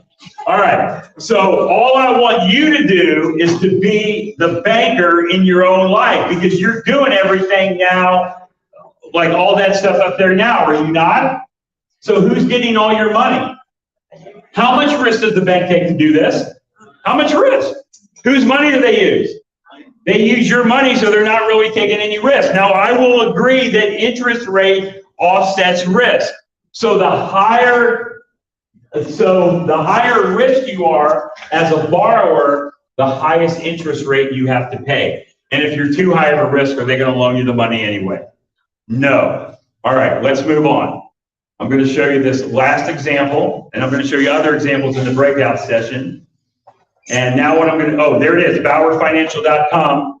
If you find a bank that makes less than 400% annually on your money, you owe it to me to tell me. I've been teaching this for about 12 years now, and I've had this same slide for all 12 years. Nobody has ever been able to come to me and show me a bank that makes less than 400% annually on the money you leave in. Okay, now what I'm going to do, if I can get this to move, I'm going to show you, I got to get it to move a few slides, and it's also on your handout. I'm going to show you how you're going to get all the money back on all the cars you're going to buy, drive, and own for the rest of your life. Would that be pretty cool? Yeah. Okay, now, remember what the machine is we're going to use to build our wealth? The machine is what? A whole life policy in a mutual company that pays dividends. So we have premium deposits that we put in. We pay premium into the policy. Guess what? You decide the amount of money that you want to put into your policy.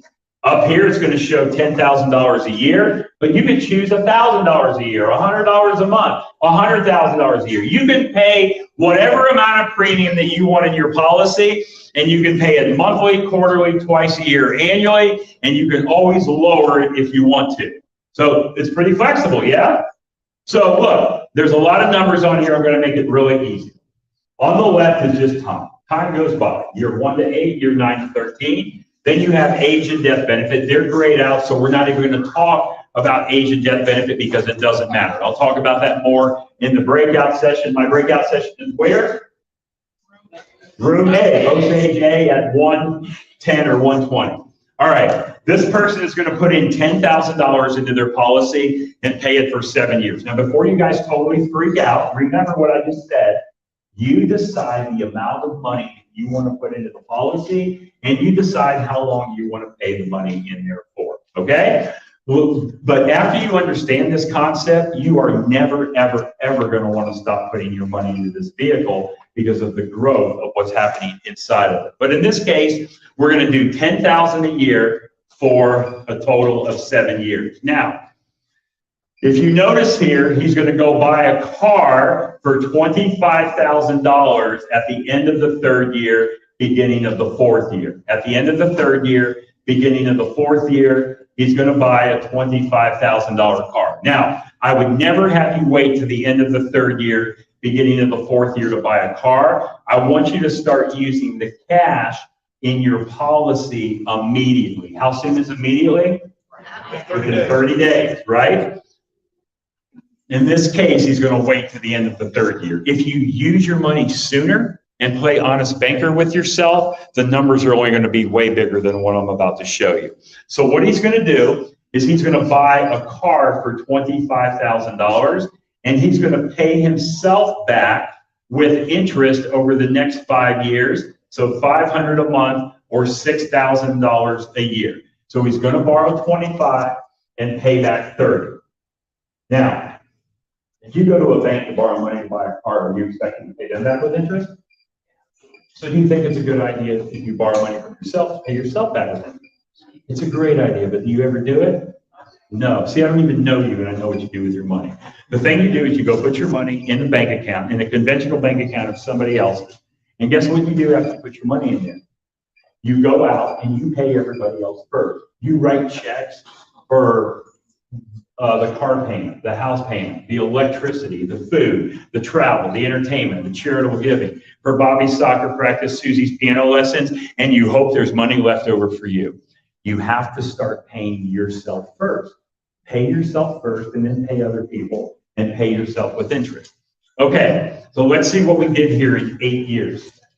In 8 years, we put in 10 times 7 is 70, 6 times 5 is 30 for a total of 100,000. Are you with me? Put in 100,000. We took out 25 to buy the car. If we put in 100 and took out 25 to buy the car, how much more did we put in than we took out? 75. 100 minus 25 is 75,000. That is our true net injection. How much money do we have in the policy? How much cash? 73,226. So if you take 73,226, divide it into 75,000, that means you just got back 97 cents of every dollar for that car. How would you like to have 97 cents back of every dollar for your car? Is there anything stupid, ridiculous, or idiotic that I'm doing? No. All I did is I bought what? I bought a life insurance policy, and I'm using it to buy the car. You're going to buy the car anyway. Oh, the $25,000 car is too much? The $10,000 premium is too much? Okay. Instead of $10,000, knock that down to $1,000 and buy a $2,500 computer. It works the same way. Oh, it's too little? Take the $10,000, increase it to $100,000 and buy a $250,000 house. It doesn't matter. Add a zero, take off a zero. It doesn't matter what the number is. It works the same way. But now that car wears out, does it not? Now, okay, that car you've been driving for 5 years, and now you're going to go buy another car in year 9. How many of you in here are still driving your very first car that you ever bought, driven, and owned? Like nobody, right? Unless you're like 15, right? How many of you are driving the very last car you're ever going to buy driving? Nobody, because you're going to get tired of that car, it's going to wear out, and you're going to go get another car. So we're going to go get another car right here in year 9. We're going to pay $25,000 for that car. I'm no longer going to pay premium deposit, or I'm no longer going to make premium into my policy. All I'm going to do is pay myself back the same way I was doing before. $500 a month or $6,000 a year for 5 years, a total of $30,000. So now let's look between year 9 and 13. Between 9 and 13, I took out 25 and I put back 30. If I put back 25 and put back 30, how much more did I put back than I took out? 5,000. So 5,000 is my true net injection. Well, how much cash do I have in the policy right now? How much cash? My clicker's just not going. I don't know why. How much cash is in there in year 13? Look at that right there, 95,000. So it grew from 75, it grew from 73 to 95, which is a $22,000 growth with a $5,000 net injection. How do you like buying cars my way? Is there anything stupid, ridiculous, or idiotic that I'm doing? No, man, all I did is I bought a stupid ass life insurance policy and I'm using it to buy the car. You're going to buy the car anyway. Now, a few of you are just like, what? Brent, why did you just use the word ass? That was not very nice because 3 of you are texting, 2 of you are sleeping, and a couple of you over here are doing whatever. But now that I use the word ass, you're back with me and you're paying attention again. It's something about the word ass that brings you right back up to the screen. It works every time. All right, now watch what happened in 13 years. How fast is 13 years going in your life? Anyway, sir, how old are you? Oh, got 47. 47. So does it feel like just yesterday you were 34? In a couple of weeks, I'm gonna be 56. It feels just like not too long ago, I was 43. So 13 years goes by quick, does it not? Watch what we did in 13 years. We put in 10 times 7 is 70, 6 times 5 is 30, 100,000 in the first 8 years.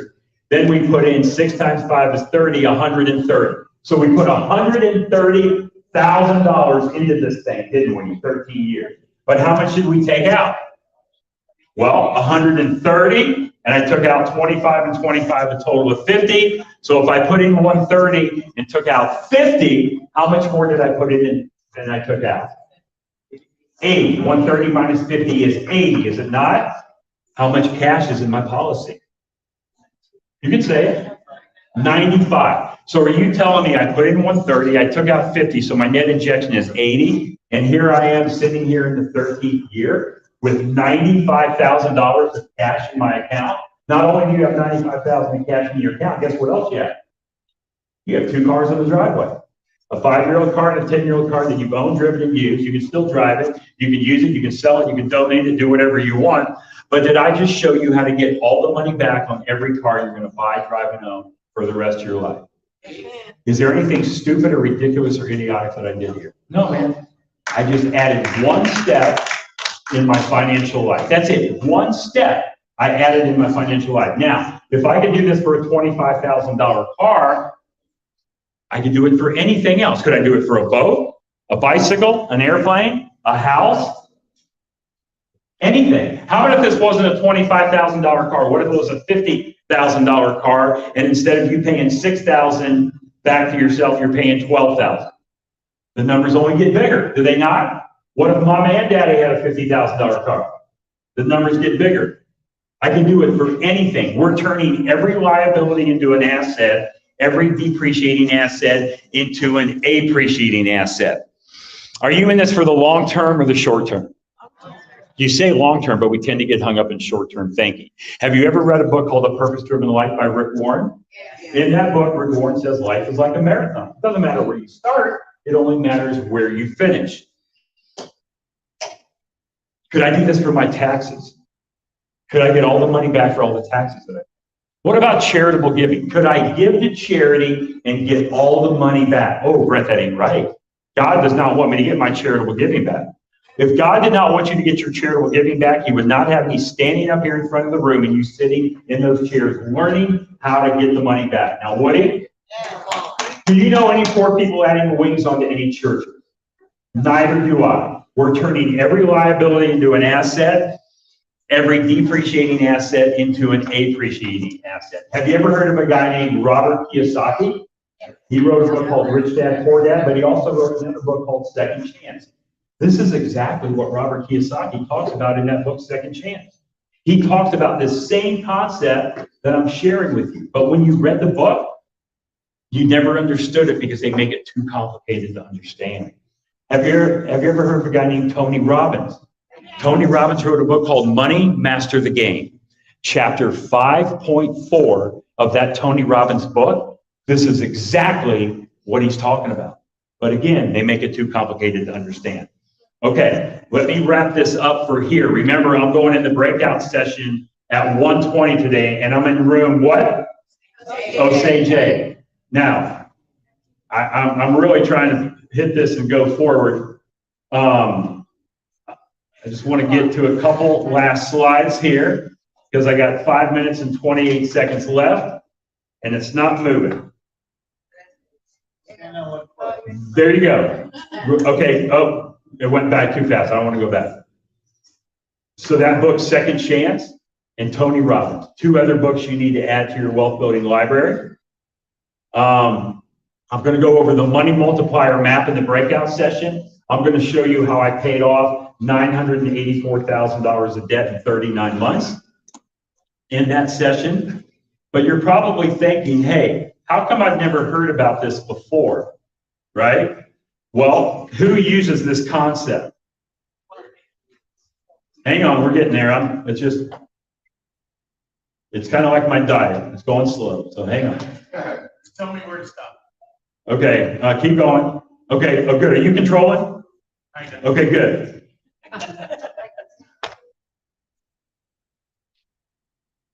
Okay, you're probably thinking this concept I haven't heard about. Who uses it? Oh, no, no. Go, there you go.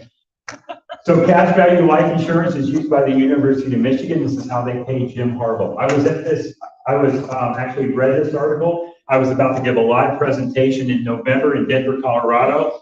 It's a great time. In November is a great time for sports. I opened up ESPN.com. This article comes up.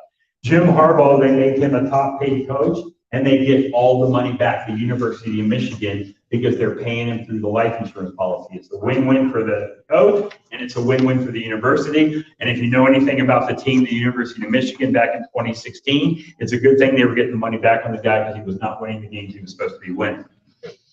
Walt Disney, after failing in traditional means of financing, meaning Walt Disney went to the conventional bank and he said, Mr. Banker, I got this great idea. It's called Mickey Mouse and Donald Duck. I'd like to borrow some money for that idea. They said, no, we're not going to lend you money for that. He had to borrow money from his life insurance policies in order to start Disneyland. Who knows if Disney World would even be around if it wasn't for life insurance? Ray Kroc with McDonald's, the same way. He had to use money to cover the salaries of his employees by collaterally borrowing from his life insurance policies. Doris Christopher in Chicago, she started this company with $3,000 called Pampered Chef in 1980 in her Chicago home. Later sold it to Warren Buffett for $1.5 billion with a B dollars. Right? There you go. President Joe Biden. This article is about 10 years old. Joe Biden says he has no stocks, bonds, or savings account, but he holds, at this time, about 10 years ago, June of 2014, he has 6 life insurance policies in a mutual life insurance company. So Joe Biden was using this 10 years ago. Joe Biden owned 6 of these policies 10 years ago. I wonder how many policies he owns now, or maybe Hunter owns them all. I don't know. I usually lose 2 or 3 of you from that joke. You're out the door. Okay, but anyway, yeah, the JCPenney, Sanford Farm, it goes on and on. Okay, now that you know this information, everybody should do it because, as I said earlier, it doesn't matter if you make $10 an hour or $10,000 an hour. Everybody needs to break the bonds of financial slavery you don't even realize you're in and start taking control of your money. There's a guy named Warren Buffett. Now, I'm a very simple person. I'm not very complicated. I do not like complicated stuff. Here's what I heard Warren Buffett say in October of 2008, and it makes so much sense. He said the poor people would just start doing what the rich people do or the wealthy people do. They wouldn't be poor anymore. How much sense does that make? All we're going to do is mimic and imitate what the wealthy are doing. See, I don't want you to do anything different with your money. I don't want you to change what you're doing. Continue to do exactly what you're doing with your money, especially if it's working for you. All we're going to do is add one step. We're just going to add where the money goes first. That's it. We're just going to add where it goes. One step in your financial life. Okay, so let me, only 1 or 2 things are going to happen to us in the next 10 days, 10 hours, 10 months, 20 years, 30 years, 50 years. We're going to live or we're going to die. Anyway, so you think we're better off with this if we live? I hope so. How about if we die? Now, I don't like to use the word die. I like to use the word graduate, but you use whatever word you want. Is our beneficiaries better off with when we pass, die, or graduate? It's not an if, it's a when. We all have an expiration date. How much should I talk about death benefit? Hardly at all. I didn't even talk about life insurance. Life insurance is the vehicle. How much should I talk about the internal growth of your policy grows tax-free? What you want to do is pay tax on your money one time only, get your money into a tax-free environment and get the government out of your hair. Do you not? The loan never has to be repaid back because it's a prepayment of the death benefit. Essentially, you're using your death benefit while you're living. And why are we doing this? There's a lot of reasons that we're doing this. Brian Music, why are we doing this? I want to be a billionaire, so I can dance, buy all of the things I never had. Okay, so I'm going to go to the breakout session where? OCJ, what time? 1. Yeah, that's good. Get there at 1. Hang out for 15 minutes. Great. Okay? Again, on this book, Mapping Out the Millionaire Mystery, all you gotta do is send me an email. If this is something you think you may want to do, or you just want to know how it works, the back of your handout, put your name, your email, and your phone number, and turn them in to Larry and his beautiful wife and his family. Can you stand up, Larry? All right, anyway, they will collect those from you. And the thing we'll do is just go over your personal situation and how it works. We'll do a strategy call with you. I've got my contact information there. And to view the whole entire presentation, right there, go to themoneymultiplier.com/presentation, and it's a full 90+ minute presentation. But listen, if you turn in those information, if you turn in those sheets, make sure you write where we can read them, and only turn them in if you are going to accept our phone call when we call you. Don't ghost us, all right? Don't make us go through your gatekeepers to find you. All right, I'm done. I'll begin the breakout session. I'll go about an hour almost in the breakout session with just not the same stuff, with all new stuff that's in addition to this. So thank you guys for having me, Terrence, Brenda. Thank you, and I'll see you in the breakout session. All kinds of ways to make money. Brian, can I get this one? Woo! Thank you. There's all kinds of ways to make money. Take this one. We'll try now. Yeah. Let's got the other one. I'll leave it. Oh, thank you. It's on.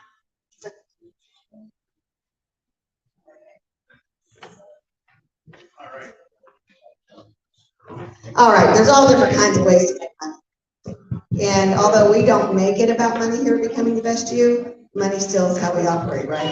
You got to have money to be able to make it in the world. So we got many ways to teach you how to do that, to help you fulfill your dreams. There's 4 guys here that have done that. So you get to pick from them in these breakout hours. Get 1 of 4. We'll talk about that a little bit later. Our next speaker, I got to meet her in Africa. I went to Africa with her, and I got to hear her speak, and she's one of those when you're sitting at a table and you're talking with her and you're going, I wonder what she's going to talk about, right? She gets on the stage and she blew me away. She was actually one of the favorites there, and I've just been able to connect with her because I talk a lot about relationships. And for those of you who have been in the room with me when I talk about that, the word ship means the state of. It's not the boat or the vessel. It is the state of your relationship, the state of your marriage. I say marriage ship. The state of your leader, what? Yeah. Relationships matter. We are connected in this room because of relationships. Relationships. So I'm going to bring up Dr., and I'm going to emphasize this because she just got her PhD. Bring it up to the stage, Marcia Stewart, Dr. Marcia Stewart.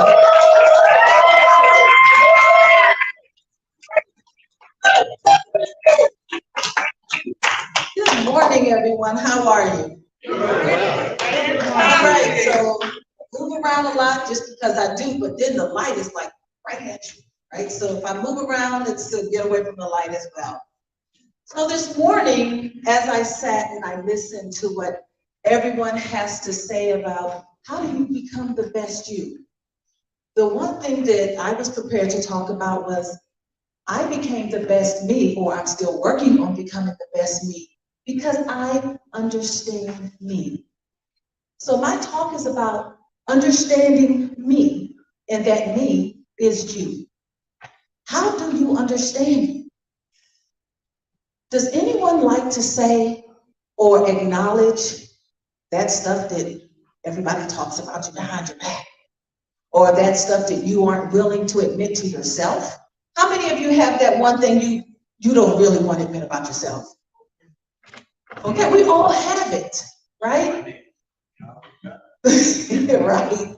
So the way that you have to look at it is, in order to become the best you have to acknowledge and embrace everything about you, right? Everything about you is not going to great. Everyone is not going to like you, right? There are going to be a lot of people who do, but those that don't, they are on your journey to become the best you, because they're going to help you understand those things about you that you either ignored, you buried, or you just said, that's not me, right? So the way that you can do that, there's several tools out there. How many of you have ever taken a personality assessment, right? How many of you have taken the Myers-Briggs? Okay, did that freak you out? All right, the Myers-Briggs, amazingly, sometimes it hits it on the money and you're looking back and saying, wait, who's looking at me when I was taking this assessment, right? Some assessments, what do? They hit it, right? How many of you have taken the strength finders? Okay, and it tells you about the strengths and it doesn't want to focus on your weaknesses. So I like a combination of both. You know why? Because without understanding the things that hold you back, you cannot move forward, because those things are going to always hold you back. This morning we talked about fear, right? Fear, when you take these personality tests, guess what? They're your weaknesses. Those fears are the things that hold you back. So when you take any type of assessment and it's telling you about those weaknesses, guess what? Be honest with yourself and embrace it. Because as I am on this journey or on this road to find the best me, I had to look in the mirror and say, you know that's true, right? that little ugly thing that people whisper about you behind your back or they say about you, it's actually true. So what are you going to do about it? A lot of times people get mad when people talk about them. Or sometimes people get mad when someone's honest with you. I'm one of those people, I tell people, please don't ask me if you don't want the truth. All right, don't ask me, because once you get the truth, then people stop talking to you. They ask you, come on, tell me. You tell them, next thing you know, they don't want to talk to you anymore, right? Don't be that person. Be prepared when you ask someone, what is that one thing that I do that irritates you? Or when someone says something about you and you go ask someone and they tell you the truth, embrace it. Find out, how do I embrace the truth about me? Now, I didn't say you had to change it, did I? Not everything about us should we or can we change. There are some things, whether I like it or not, I am loud. Okay, I'm just loud. When I'm in a room, I say that I'm whispering, they're like, no, you're not. I said, but I really was, right? So even though the one thing about me is that sometimes I can be loud, and then sometimes the way that I speak or deliver is not nice, right? So what I do though is I think about, how can you say that differently? How can you say that better? That's the one thing I can change, and I don't mind doing it. But there's some things that I don't care how much you do it. How many of you have the one thing you know you just cannot change about yourself? Raise a hand. Anybody want to share with me what that one thing is? Yes, ma'am. What's that one thing? Impatience. Impatience, okay. So you know that you're impatient. Anybody else? Yes. I cannot change me, and I'm to fit for nobody. So that natural flow of me, in the essence of me. So when I walk in, I'm hyped. I know I'm hyped, and I can't change it. Okay, so you're hyped, you're impatient. One more, yes. Saying no. Saying no. You might want to change that. Right? Just saying no, but he recognizes it, right? So think about these three things. You know that these three things are things that you cannot change about you. They are not always going to put you in the best light, in the best place, or in the best situation. So understanding that, now you have to embrace it.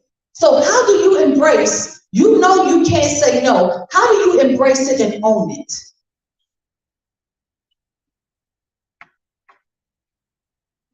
By saying no? Okay, how do you embrace and own being impatient? If you look at it, why it's there. Okay, you, Why it's there, and see it like. okay, and what about you? I just evaluate the room. So depending on where I go, I evaluate the room. And so that's how I release my energy based off of what's. Okay, so think about what the three of these did. They owned that thing that may not be the best part of them. They understand it, they admitted it, and now they're going to take that thing that's not the best part and make it work for them.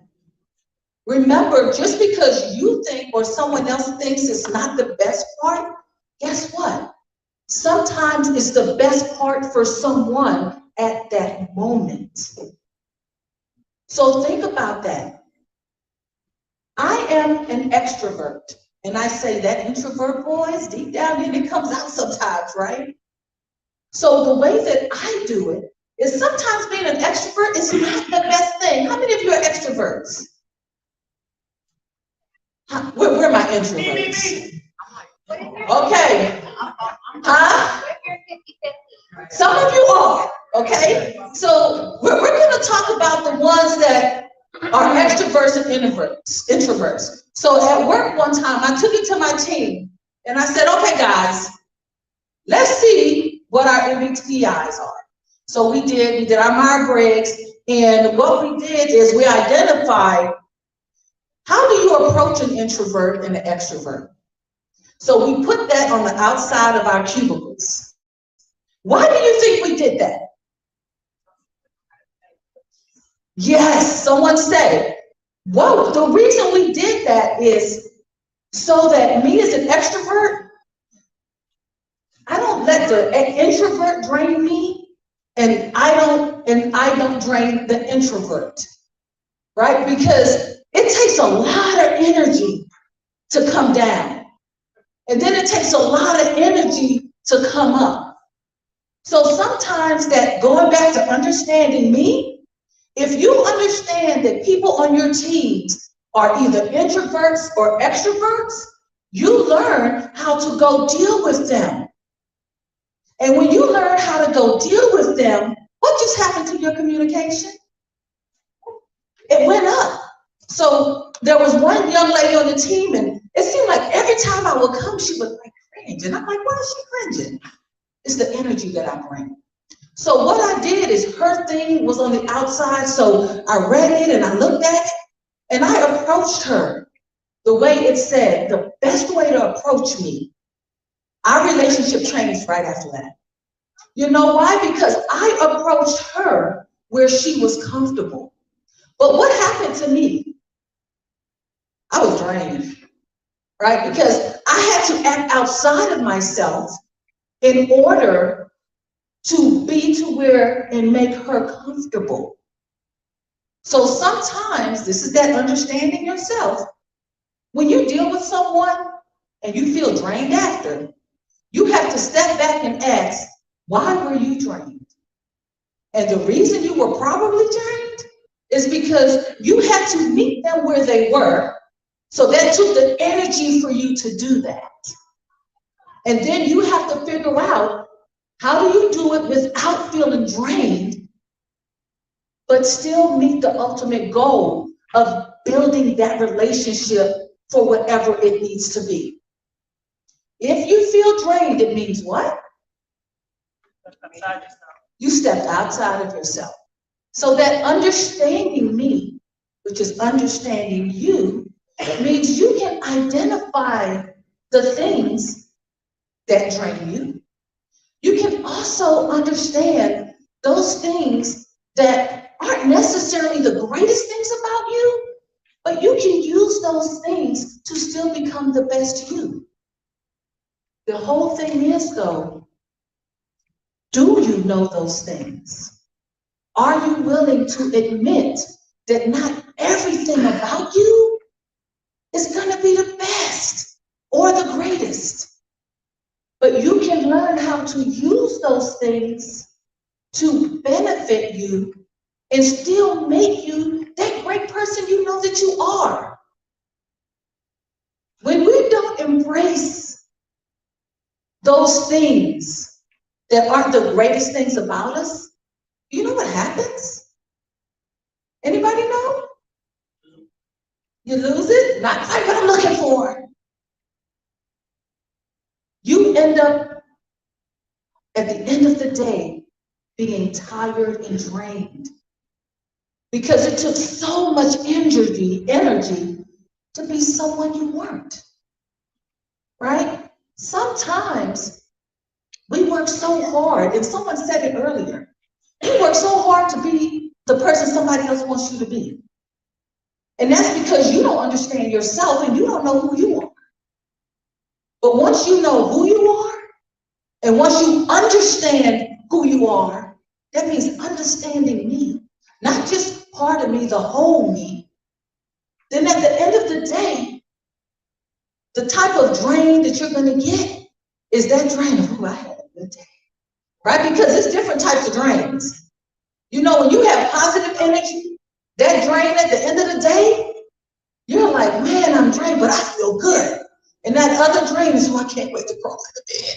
You know, even a bubble bath didn't help, right? It's just a mental drain where you've just got to go and really recover, right? So just remember that. Understanding you means accepting the whole you. And once you accept the whole you, those things that people don't like about you, one, it really doesn't matter anymore, right? People say that, but in some cases you do have to care, right? The reality is, some folks you can care less. Other folks, you have to care, right? So once you find that balance, you'll figure out how to make that drawn to, it depends on how many things about you don't like. You find and you make those work for you, not against you. Embrace who you are, right? When you look in the mirror, you have to tell yourself, you know, this one thing you don't like about you, right? And you're talking to yourself, and it's okay. And you're telling yourself, Steph, you know I don't like that about you. But since it's a part of you, and you know it's a part of me too, how are we going to make that work for us? You need to have those self-conversations. Because guess what? I don't care how many people come up here and tell you to become the best you.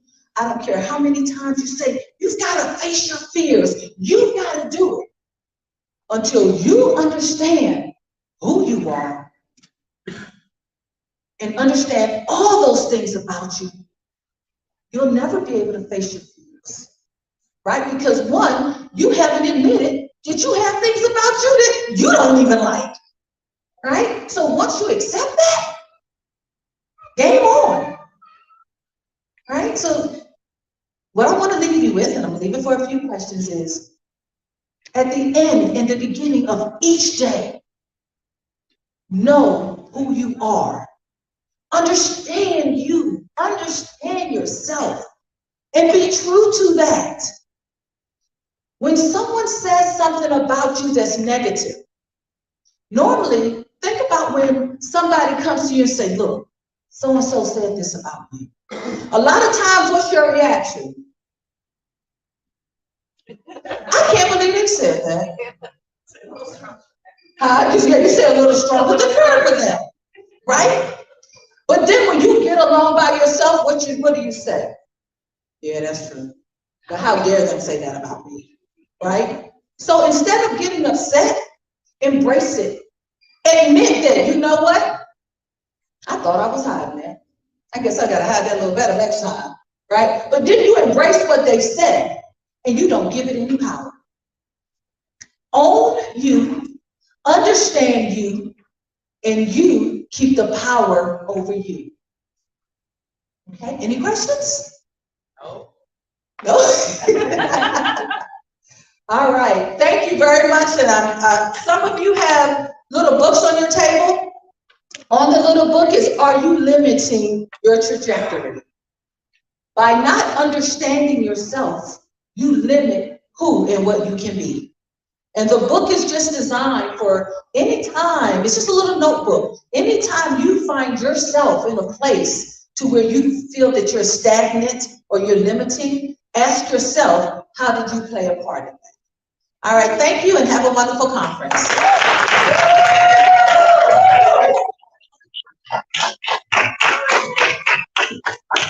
All right, guys, I'm trying this on. Dr. Rick Fulton's back here. Everybody look over here. Rick Wade. He's got some patches he can talk to you about, but he's got, actually, Rick, come up here for a minute. Sorry, excuse me, Dr. Rick. He's got a little treat for you guys, so he's gonna tell you what he's doing. All right. If you get tired of sitting, sometimes you can get up and stretch. If you got aches and pains that you want to try to get rid of today and you want to trust me with an adjustment, I brought my table over here, so come on over. I have a massage gun. And like I said, my table, we'll go ahead and do a free evaluation and treatment for you if you want to, just as a thank you to Brad for all she's doing out here. So come on by on your breaks if you can, and we'll take care of you.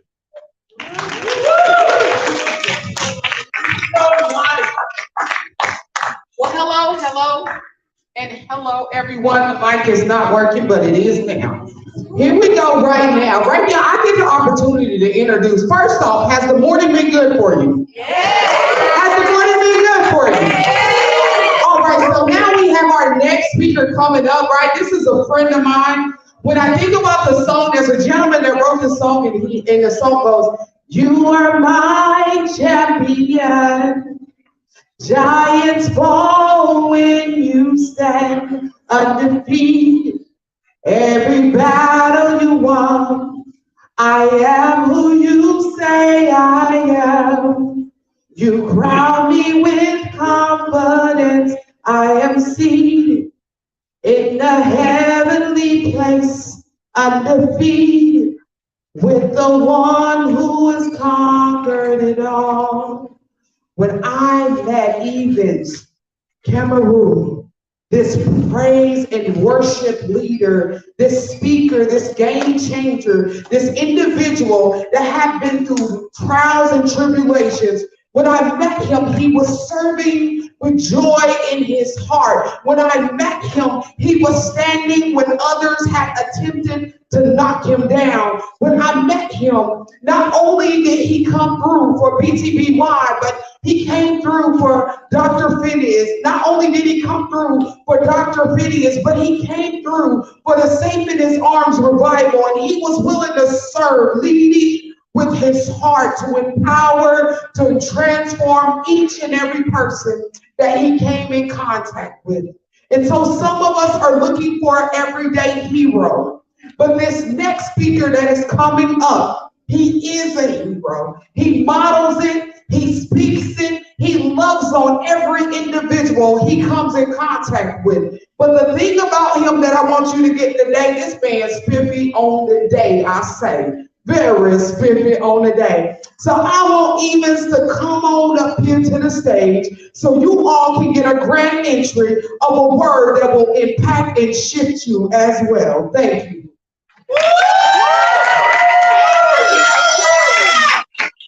Thank you. I mean, how do you come after such an introduction?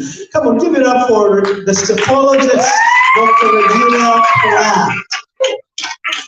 Thank you for that honor. I appreciate you. Hey, we have a saying that goes that if you ever see, is it a tortoise or a tortoise?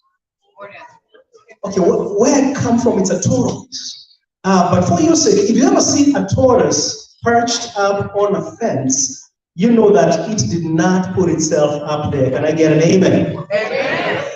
And I would not be standing on this stage were it not for Chuck. Chuck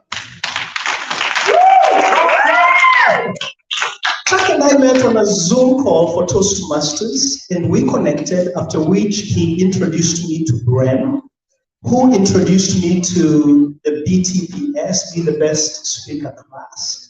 And from there, I transitioned to be a part of the BTBY community, and that's how I'm standing before you today. And so Chuck, wherever you might be, I just want to say thank you for seeing something in me that maybe I was not seeing in myself. But above that, for just being the awesome person you are and the positivity that you put in the world. And to Bren and Terrence, we are all here sitting under the shade of your vision. We would not be here but for you. And come on, let's give them just a round of applause. Thank you. Thank you.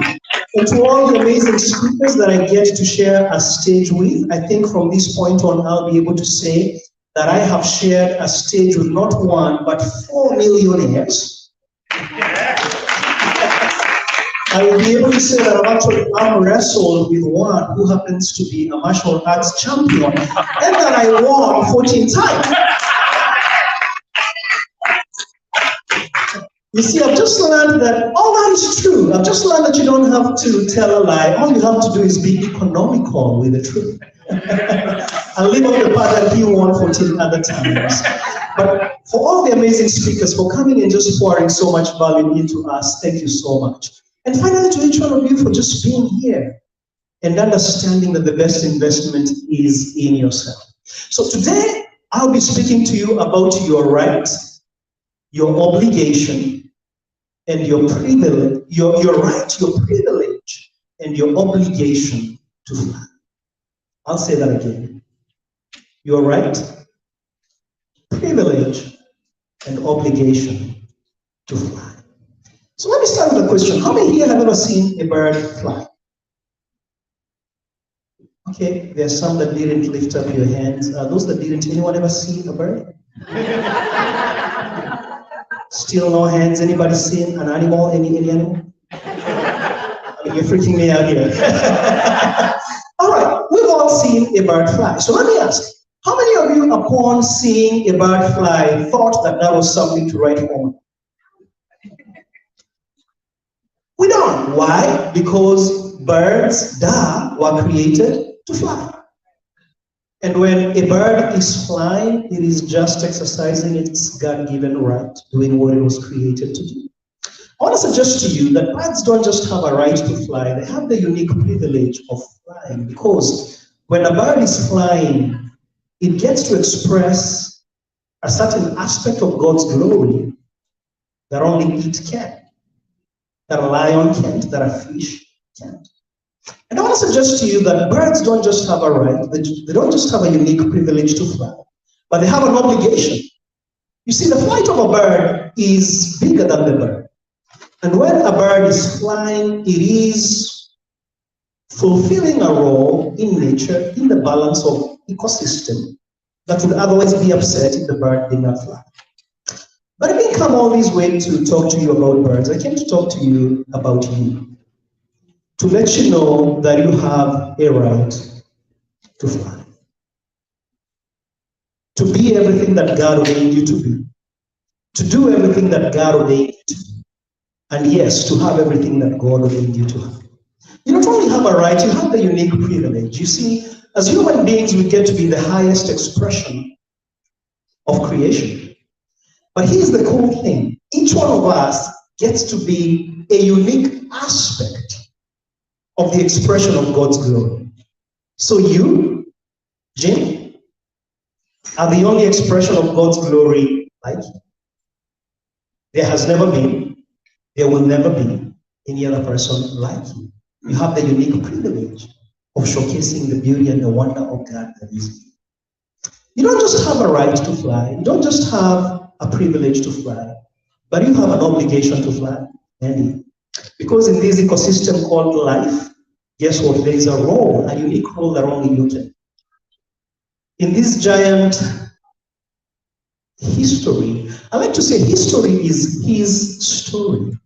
But the cool thing is, each one of us, like in this giant movie, has a role to play in that story, and you have the right, the privilege, and an obligation to show up as you. So how do you fly? You fly when you become the best you. But let me ask you a question. How do you become the best you if you haven't even defined what you is? Is that a good question or a good question? How do you fly when you've not determined what the destination is? And so I want to suggest to you that your journey of fulfilling your right, your unique privilege, your unique obligation to fly starts by discovering your purpose, your unique purpose. You see, I want to let you know that you were created on purpose, with purpose, inbuilt with purpose, and for a purpose.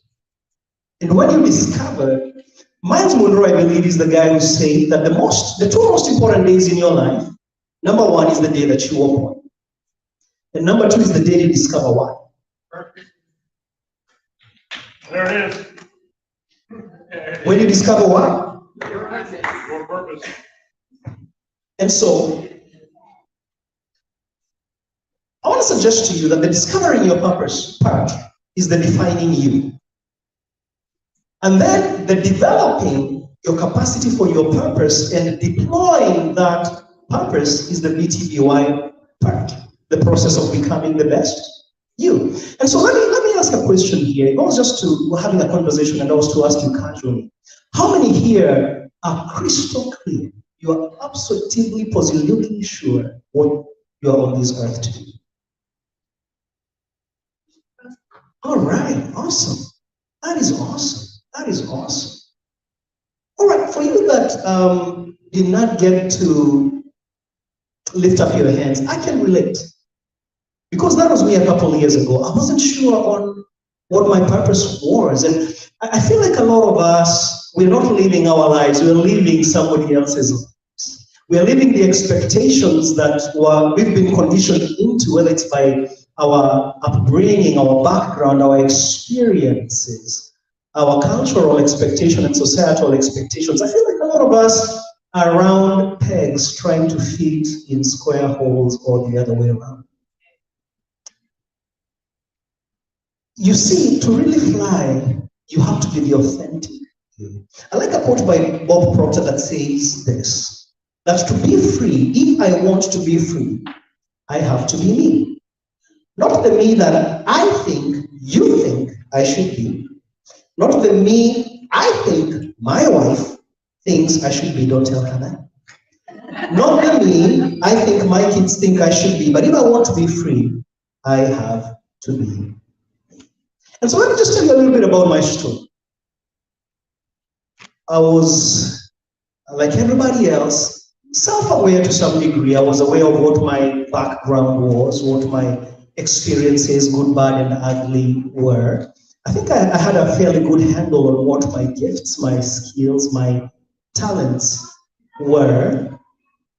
And for the longest, I thought that my purpose was my passion, my purpose was my gifts, my purpose was my talents. But I'm coming to understand that your gifts, talents, or any one aspect of those is not anymore your purpose than a tire is a car.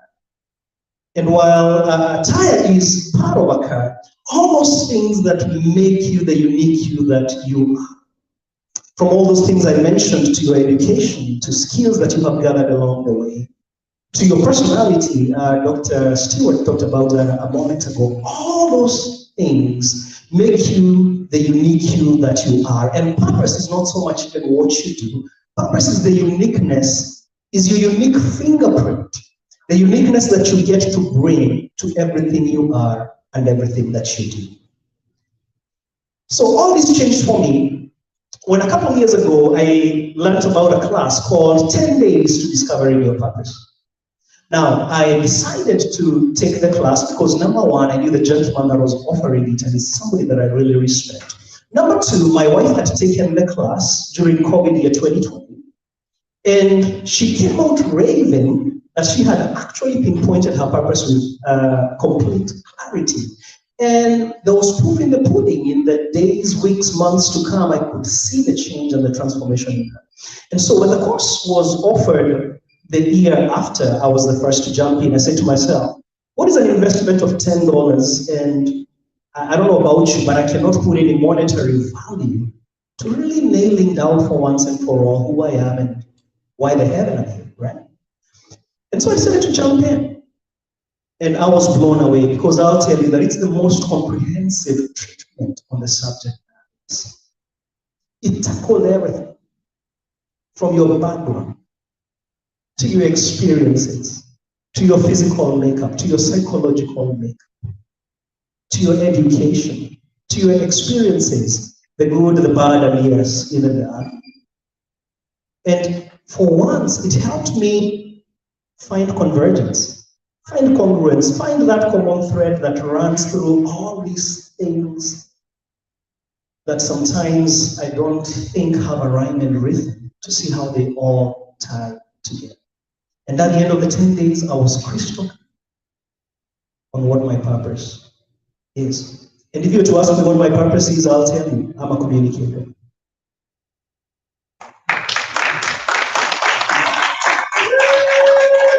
How do I communicate? Words and music. I use words, speaking, coaching, writing, to share ideas and thoughts that I pray inspire, inform, and impact lives. I use music to create shared experiences that help us connect with each other and with our better self. And what's my message in all my communication? I'm trying to tell the world 3, maybe 4 things essentially. Number 1, that God is great. Yes, sir. I'm a believer, so I don't know what your source is. It might be the universe, it might be, but whatever that is, it's great. The second thing I'm trying to tell the world is that we are great because we are created in the image of that thing.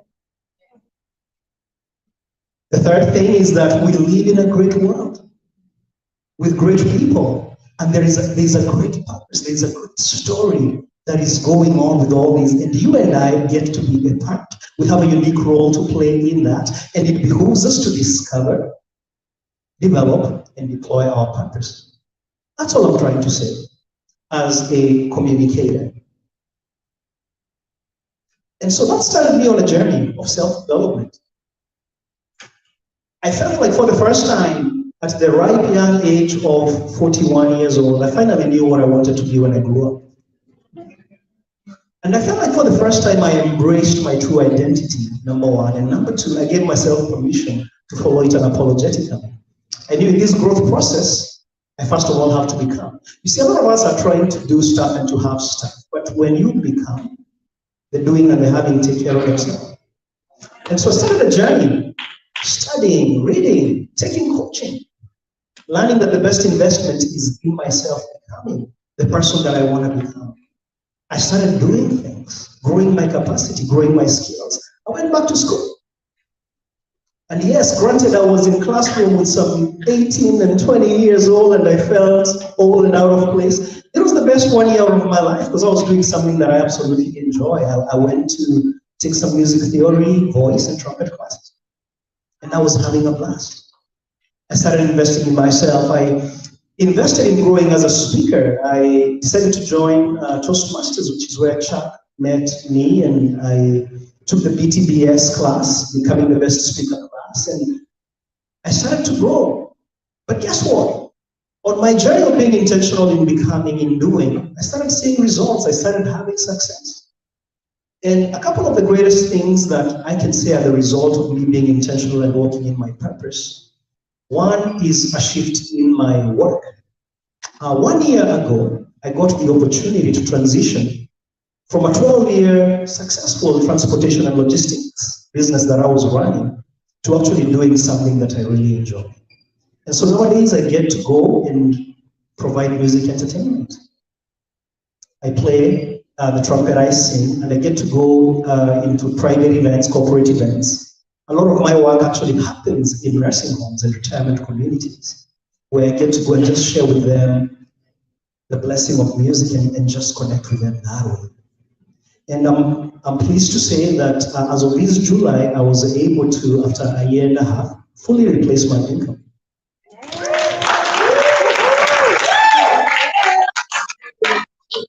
It's funny how things locate you when you are intentional about doing what you're called to. The word provision, we're always looking for provision, but in my understanding, it's a breakdown of, it's a compound word, pro and vision. Pro means for the vision. And so when you're clear on your vision, the things, the people, the resources that you need have a way of locating. And one other thing that maybe I just want to leave with you, which is a huge win for me, is that I just got certified as a trainer on the 10 days to discovering your purpose. And so I want to maybe say, for those of you that are crystal clear on what your purpose is, keep soaring, keep flying. For those of you that are not aware of what your purpose is and would like to solve that mystery for once and for all, come talk to me. I'd love to just schedule maybe a time to get to know you, maybe tell you a little bit more about the class and the course, and see if that would be a fit for you. And I would love to walk you through the same journey that has brought about so much transformation in my life. And so in conclusion, my friends, becoming the best you starts with clarifying the you that you are made to be. And when you nail that down, it solves your issue of identity. It solves your issue of direction and focus. It gives you resilience because, as somebody once said, the moment you clarify your why, then you can deal with whatever how. It takes care of your fulfillment because, as Helen Keller said, true happiness is not self-gratification, but it's fidelity to a worthy purpose. It takes care of your significance because significance is not so much about what we get, but the value that we can add into other people's lives. And finally, when you're truly walking in your purpose, it brings about success. I believe it was Kevin Wilson who talked about solving problems, or Sean Graves. And when your purpose intersects with a need, with a problem that you're solving in the world, then all these other success that we look for has a way of locating. And so, in finishing, my friends, fly.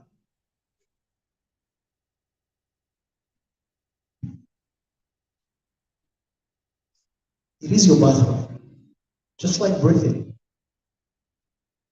to not just become you, but become the best you. Fly, because it is your unique privilege. There is only one way. And fly, finally, because you have an obligation. It was Dr. Miles Monroe who said the richest place of the universe is the cemetery, because at the cemetery are songs that were never written, businesses that were never started, books, paintings that were never painted. Please do not go to the grave. You owe the world, you owe humanity the deposit that you were put on these worlds to live. You see, you and I are right here in this event under the shade of the vision of Bren and Terence and the others. But I want to suggest that there is a shade that you are meant to provide for many others. Not just in this generation, but unknown to you for generations to come. So whatever you do, fly. Evans Kabulu, thank you so much for having me. Give it up for tomorrow.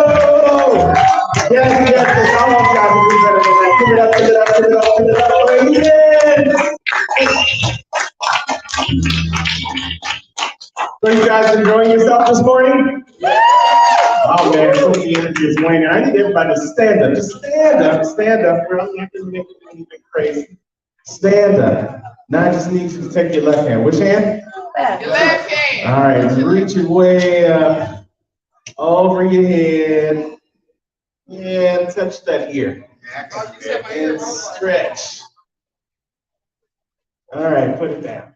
Now, right hand. What hand? Right. Okay, let's do that same thing. I know it's been a long morning. You've been getting a lot of information. You got some mental strain. So we got to stretch that out, because now we're about to go make some room for lunch, y'all. So this is going to be a working lunch. So here's what we want you to do. Lunch is outside of these double doors, straight down the hallway to the right. Which way? The right. It's going to be the second set of doors on the right. It's going to say Kansas, not Kansas. I didn't make this stuff up. Hands up, I believe it's the letter A. Double doors, go in there. Here's what we want you guys to do. We want you to grab your plate and come back in because we've got some amazing speakers. It's gonna be our lunchtime entertainment. And I'm a little biased because they both went through the BTBY Academy, becoming the best speaker. So we definitely want you to hear what they have to say and let them share what they learned from being a part of this community. So what we're gonna do, we're gonna give you everybody 10 minutes. Please don't all rush, because I'll get my plate first no matter what.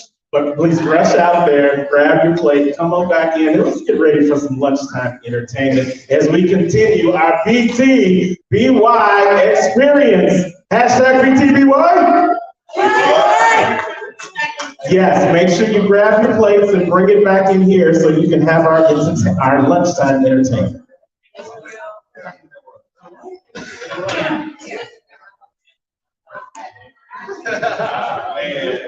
So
Thank you, Brian. I appreciate you.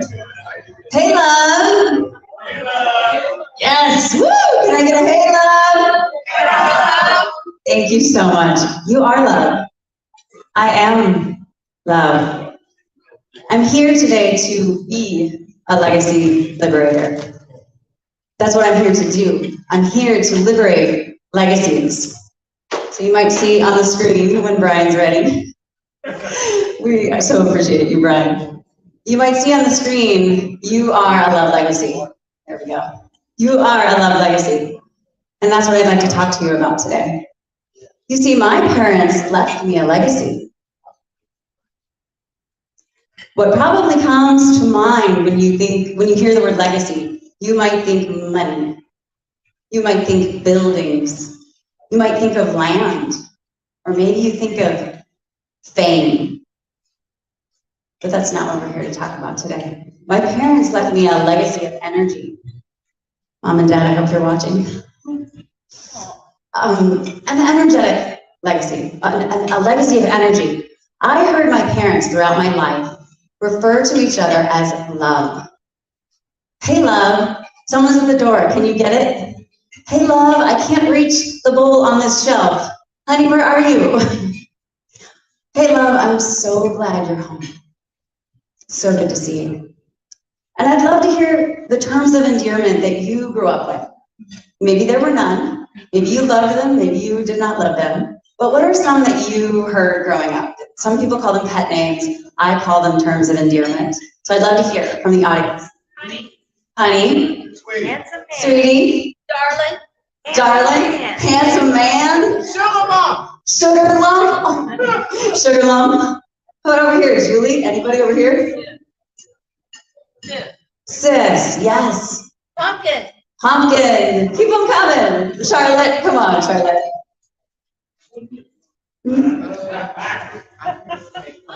Love. Yes. Okay. Sweetheart. Sweetheart. My little dabble. My little dabble. That's a new one. I've not heard my little dabble. One more. Baby. Yes. Thank you for participating. Thank you so much for participating. My parents also called each other hun, and I love the hun, just short for honey. So if you're in my life, I've probably called you hun or love multiple times. And I've heard Brian call me babe before, and we're going to talk about that. Because you all feel the energy in those words. You feel the energy. It's like part of your tribe. Like you feel connected. You feel alive. Or maybe you didn't love those terms of endearment. Maybe they weren't so endearing to you. Maybe they felt disempowering. Maybe there was some negativity there. Maybe you felt left out or abandoned by some of those words. What I want to land with you is that the energy that is exchanged through your words, through your presence, through your deeds, they leave an imprint. Evans just spoke about a thumbprint, and I was like, man, it's like totally doing my talk.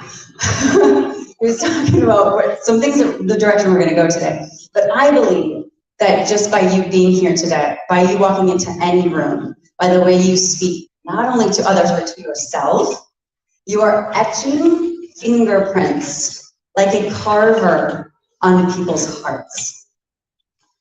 Okay? Hear that again. Imagine someone etching those really cool prints where they etch really deep and then they roll the ink over it and then it pushes onto paper and it makes something amazing. And sometimes they do multiple etches and then multiple colors and it ends up being something that you're like, that was definitely hand painted. No, that was someone etching. You are etching on yourself every day, every moment, every minute. You're etching here and then it emanates out into every relationship, every room that you walk into, your workplace, your children, your parents, your siblings, your teammates. You are making an imprint everywhere you go. That is what I call your love legacy. And you're making it right now, right in this moment. So I'm going to go to the next slide. Brian's ready for that.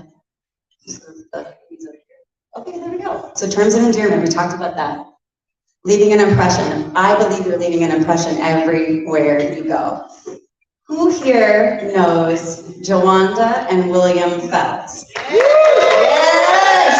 Woo! Jawanda and William Fells, you have been on my mind a lot lately as I wrote this speech. Oh, no.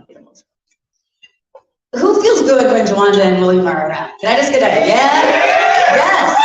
This is what I'm talking about. This is a love legacy. These are people that are alive in their love legacy. They are in their passion. They're walking their talk. I feel better when they're around. There's a certain smile. There's a confidence. They feel confident about themselves. They are confident in their faith. They're confident in their faith in the world. They're confident in their faith in me. I'm like, geez, we don't even know each other that well, but I just feel more confident when these two are around.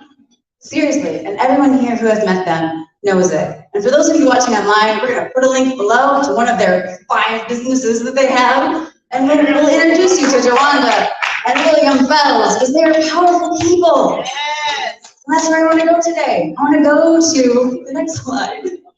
I'm gonna point to Brad. There we go. And I'm gonna keep going. Let's go back up one. Okay, a lot of people here have talked about passion. And I really would invite all of us that if you're feeling out of alignment, and alignment is like, have you driven a car and there's some alignment issue and it's bumpy? Who agrees that you might have a bumpy ride if your car is out of alignment? Yay? Yay? Yay? Who thinks that the people in the car with you might be having a bumpy ride if your car is out of alignment? Yay? Nay? Yay. Yay. So alignment is when, misalignment is when you're not in line with your love legacy. You're not walking your talk. You're not living that soul-led gift that only you have been given. That imprint that was given to you by divine essence. It's yours. I look around this room, I see leaders. I see those who are ready to be inspired. Those who are ready to up-level. Those who are ready to dial into that love legacy and live it. Breathe it. Be it, walk it, talk it, have it ooze out of you into all of your relationships. Like how I've talked about Jawanda and William, because I feel like they're gifted in that. So you get to connect with what brings you joy. Some of us get a little far from our joy sometimes. We get pretty down. But my invitation is for you to check in with yourself, what lights you up. What do you want more of? That's gonna give you some inkling, some hints about your passion. That's going to give you a little bit of a tell about where do I want to go? How do I want to live?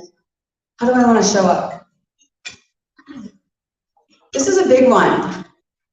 You might see the word on the screen. Maybe those of you online cannot see it, but I'm going to tell you the next step. The second step is permission. How many of us have this inkling, this knocking on our heart? And it's telling you where you should go. And it's telling you who to call. And it's telling you how to show up and like, get out of bed, stop hitting snooze, go to the thing. You said you'd be there. You said you'd be on time, but you're not giving yourself permission. Okay, you're holding yourself back. Permission is a 2-step process. You get to release some stuff. You get to work with a coach. You get to go to a group. You get to get a therapist. You get to work with someone. You got to have people in the wings with you so that you can release those old stories that are stopping your permission. Step number 2 is to embrace. You got to embrace permission. You got to live it. You get to own it. You get to be it. So permission is a deep, crunchy process. We can go there together. And you have a sheet in front of you today. We can go further with that. I'll talk to you about that soon. The next step is that, there we go. Oh, too many steps. The next step is that you get to be in action. Evans went on stage before me and he talked about being in action. He talked about permission. He talked about passion. He talked about purpose. And we really get to be in action. We get to take some steps. If you need support, get it. But you get to get up when you say you're gonna get up. You get to eat what you say you're gonna eat and not eat what you say you're not gonna eat. Right? You get to take care of yourself because we need you. We need your imprint. We need your impact. I need you. I need you in your love legacy. Look at you, Julie. Terry, we just met. And just like we have community, we have tribe, we need you in your love legacy. We need you walking it and talking it. So you get to take some action. Most importantly, step number 4. And in all truth, step number 4 gets sprinkled throughout. Who can tell me what word that is? Grace. okay? I invite you all, if you have a moment, for those of you watching online, please don't be driving. If you have a moment to just bring your eyes to a close, take a nice deep inhale, and hear these words and let them speak inside your mind. I give myself grace as I experience the ebb and flow of my life. Exhaling, breathe in again, nice and deep. I give myself grace as I experience the ebb and flow of my life. Okay, you can open your eyes. If you're breathing a little more smoothly and softly now. We get to give ourselves grace throughout our life. There is ebb, there is flow. We have to have contrast, y'all. Going back to the driving analogy, we need those potholes. We need that loose gravel. We need those moments of feeling out of balance and out of control, because guess what? That makes you more present to what's real, that's coming next. You need the breakdowns to break through. You become more you. Oh my gosh, so much talk about fear today and yesterday. Fear. Those little, your emotions are your guidance system. Your emotions are like, ooh, I don't want any more of that. Ooh, but I want some more of this. This feels good. So grace, so you get to give yourself grace to feel your feelings. Love your people and be like, no, those are not my people. You get to know that, you get to go there. And all of this is liberating your legacy. All of this is bringing you home to that life force, to that essence inside of you that we all need. And I know you've heard this before. Thank you. I'm excited for your show tonight. I'm excited for this comedian who's going to be on stage later tonight. We get to give ourselves grace. We get to liberate our legacies. We get to walk our talk. We get to be all of it. And I shared with you that passion is a huge part of it. So you'll see that there's a piece of paper in front of you. It's got my picture on it a couple times. For those of you online, it's not there. But I love to take people through a process where we look at your passions. We look at your motivators. I think it's a 5 to 7 minute assessment of who you are. The people who have written this assessment were ministers. And I normally don't shout that from the rooftops, but these are people that want to help you land on the fact that your passion and motivation is divine. And that's why I'm saying that we need it. We need you to be in your divine, to be in your full self. Because one drop in the bucket of you stepping into greater self-actualization raises the water level of the entire bucket. One drop makes a big difference. I know, because I have a leaky faucet in my house right now that is overflowing on the daily. But anyway, that's a total other thing. But that's what I'm talking about. Every little drop makes a difference. And sometimes we think we don't matter. And sometimes we're like, I don't have an imprint. Yes, you do. You have an imprint. You are making one on me just by us having eyes. You are witnessing me, and that is part of my journey, part of my self-actualization. And everyone who's not yet on the stage and has not been, I call you forward to take the BTBS Becoming the Best Speaker course and get on this stage. That's right. Get on this stage. That's right. We need you. We need you in your light. And it's like a beacon. Imagine that out in the ocean, imagine yourself on a ship. It's the dark of night. The waves are turning, and you're feeling unsteady, you're feeling lost, and way in the distance you see a blinking light. And if you were that ship's captain right now in this storm, and you gotta go back, this is before digital, so your digital is out. So you're totally lost, you're in the dark, and you see a blinking light. Can you just feel the visceral experience of being like, yes, I see light amidst the storm. That's all of you. That's all of you being on fire, lit up, fully alive, fulfilled, taking one tiny step today and one tiny step tomorrow. We need you awake and liberated in your love legacy. So go to that assessment. No pressure to go any further than that, but if you'd like to, you have my website, you can reach out to me. Thank you all. I'm Andrea Luzon, Legacy to Break. Let's give it up for Andrea Luzon. Come back up. Yes, let's give it up for Andrea Luzon. Now here at BTBY, we never forgive an opportunity to give a shameless plug to the people who have gone through the courses that we have, and BTBS Academy is one of those. And Andrea is doing a great job. She has blossomed as a speaker. She has her own IG page. What's the IG page? Legacy Liberation Coaching. Legacy Liberation and Coaching. So she's not just a speaker, she's a coach. And here's what we want to do, because Andrea and I, we've had some conversations, and we know that we give to a lot of people. We give opportunities for other people to come on our shows. We give opportunities to other people to share what they do and how they are changing the world. But now we want to give Andrea to you guys, because I know there are people out here who have podcasts. I know there are people who are out here with shows. I know there are people out here in this audience that are going to be doing their own events. And we want to make sure that Andrea shares her love legacy on your stages and on your podcasts and on your IGs, so that she can wear her crown as a legacy love carrier as well. So how can they reach you, Andrea? Yes, you can definitely go to Legacy Liberation Coaching Instagram. I'm on it a lot, and right there should be a link. And you can get a free download for ways to release your inner critic. That might be a great way to sample some of my work, and then you can book a chat. We'll go deep. Definitely reach out to Andrea as you give her another round of applause. Thank you all so much.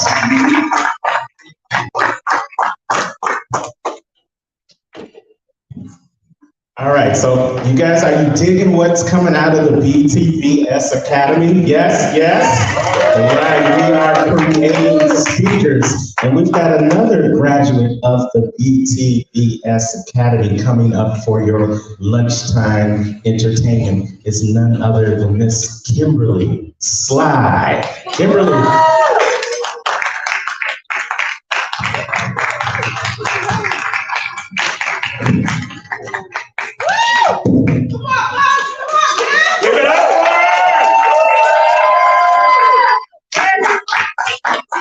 I'm so glad because all I could think about last night was Dr. Susan's story about how she tripped her heels on the stage.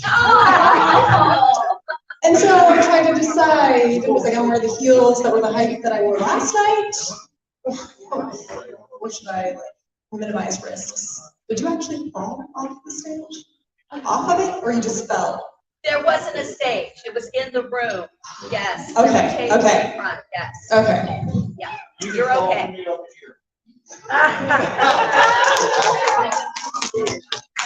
Oh, Ed.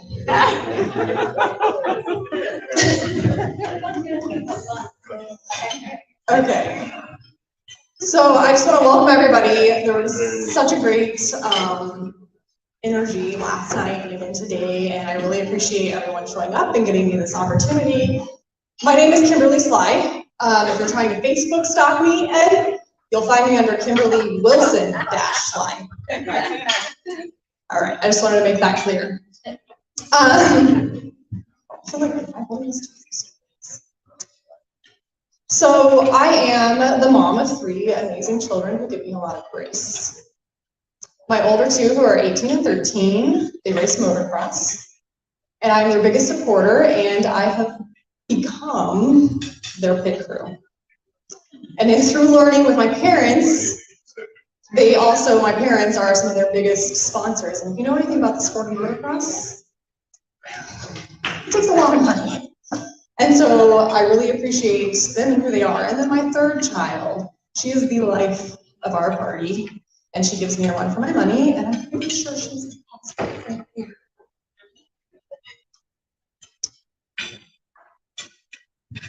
So, by education, I'm a recovering hairdresser and nurse. Yeah, if you're a hairdresser, you know what I'm talking about.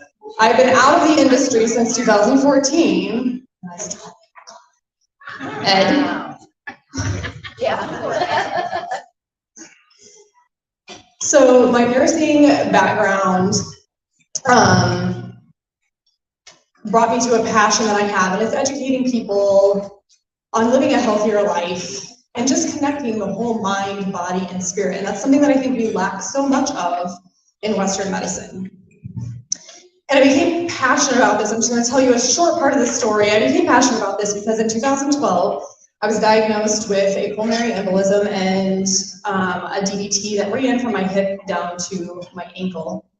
And I was admitted to the ICU, and I would have 13 surgeries in the next 2 years. And I would be told by the medical professionals that this was my new normal. I should get used to it, and I'd be on medication for the rest of my life. So while I said I'm not going to tell a whole lot of this story, I'm going to leave you with the fact that I was able to change a few habits, which I think we've talked a little bit about today, that allowed me to take my health into my own hands. And I've not had a surgery since 2015. And I broke the bondage of Big Pharma early 2021.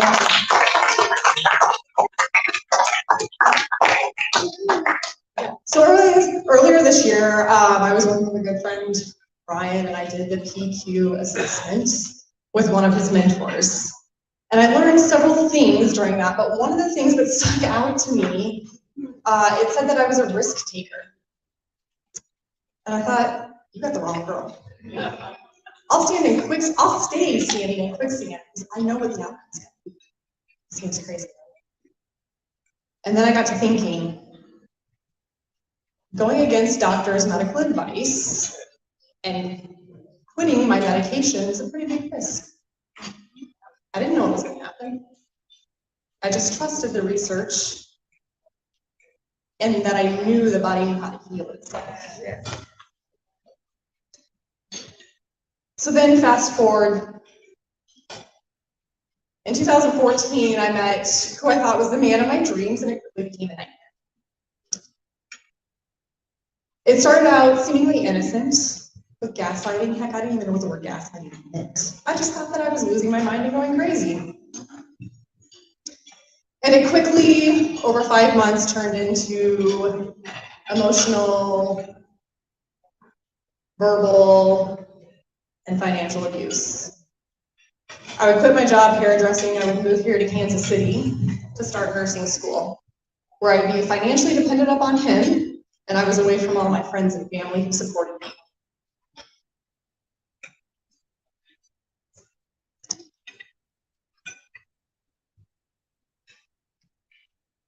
Got this. All good.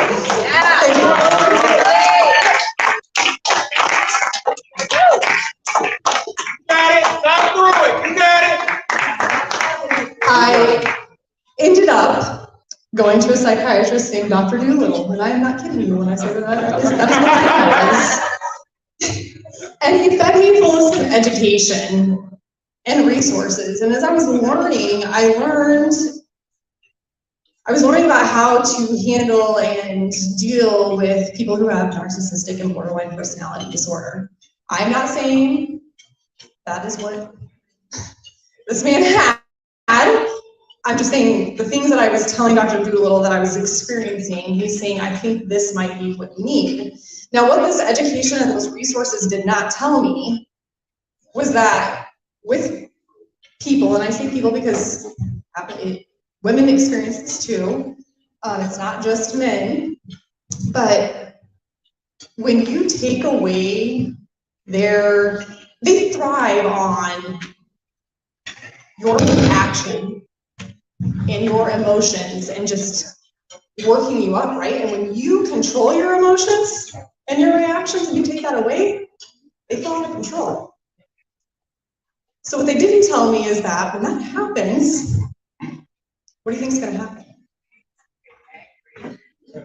It's going to up his ante, right? So I would go to my first job interview out of nursing school with a black eye. And I got that job. I think they thought, damn, girl. But, you know, life would continue, things would continue. If you're familiar with the cycle of abuse, you're familiar with the roller coaster of ups and downs. And that's how they, you know, trap you in the cycle. And it's not just in relationships, right? It can be in work relationships, it can be in friendships.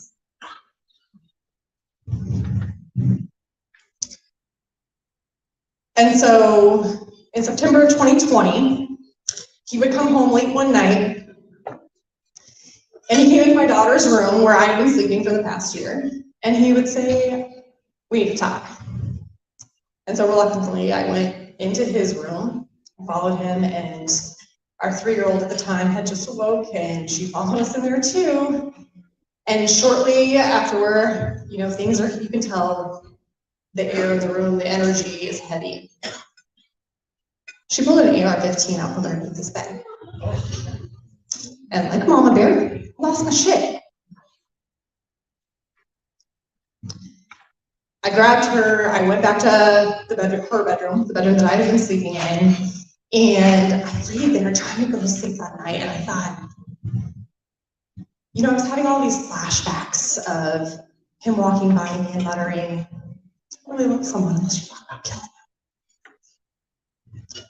And then there was the night where he pinned me down with his knees on my arms, his hands on my throat, and told me the 5 ways that he had plotted to off me and make it look like suicide or an accident. And then the thought came to my mind, what if that gun almost meant for me? And so I started planning and plotting my escape. And there was a suitcase in her closet, and I grabbed it and I started packing things in the room, and I put it back in the closet, not to raise any suspicion. I would have 2 failed attempts at leaving. And then on September 23rd, 2020, which happens to be my youngest 4th birthday, he had told me he was going to jujitsu. And I knew I had about 2 hours. And so I packed my little Prius, knowing that more than likely we would be sleeping in my car.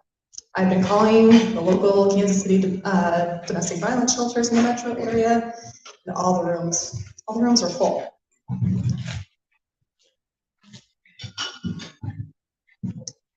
I'm gonna have you go ahead and cue up that song.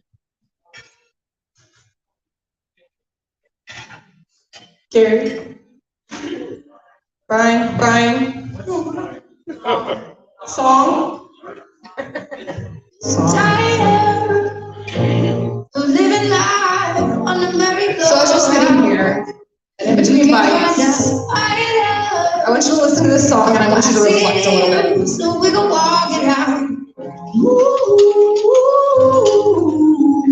What is that fear that you have? Or that pain? We've talked about risk a little bit. Is there a risk that you're needing to take? And I want you to write that down. And I want you to keep that with you. Because if I had not worked through some of these things, my health journey, right? If I where would I be at? If I hadn't taken the risk in leaving that relationship, I think about the risks in that. I signed a prenup. I lost everything. I didn't get my car back. Didn't get anything from the house. We had a business together. But then on the flip side, if I stayed, would I lose my life? Risk assessment's pretty easy. You know, the same thing with my health. We're not taking these things into our own hands and taking these risks and moving towards fear in the sense of, you know, Isaac said yesterday, you know, his acronym for fear. I'm going to quiz you guys like Kevin does to his students with their names. What did he say fear? What was the acronym? What did he say that stood for? Everything and rise. And rise. So what I want you to take away from this is so many times what we don't realize is these things that we face are a cycle. We just talked about earlier today, right? It's something that's kind of been embedded oftentimes in us because it's something our parents went through or their grandparents went through. And I'm here to tell you a couple of things. Just because your parents had X, Y, Z dis-ease doesn't mean that you're going to have it or get it. And 2, I want you to make the connection with healing with past traumas, because so often that's what will hold you back from the healing of an illness. So as you leave here today, I want you to take that word with you. Put it by your bed, post it on your mirror, keep it in your purse. And I want you to think about those steps that you're going to take and risk everything. And I want you to move forward and face everything and rise up. I'm Kimberly Sly. Thank you.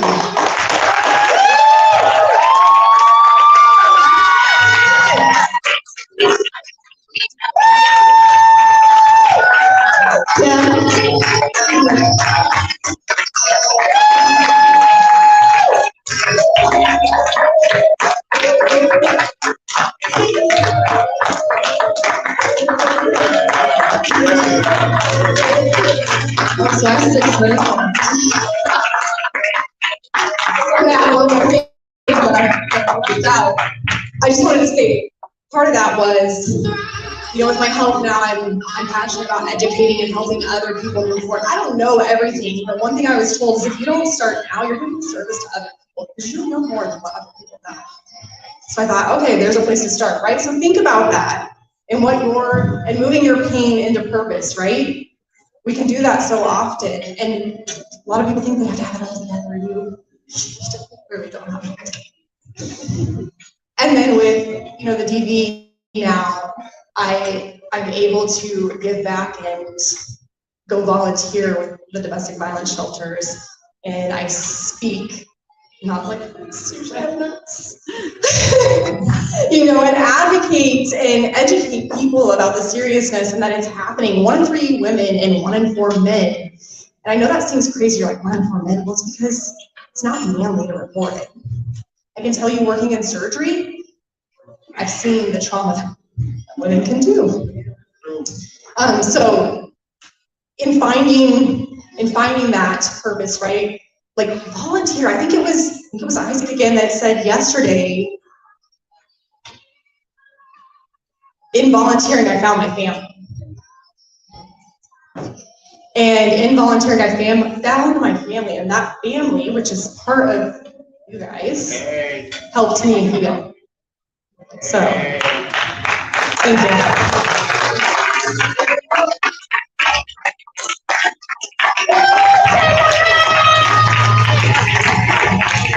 What a beautiful lady, right inside out.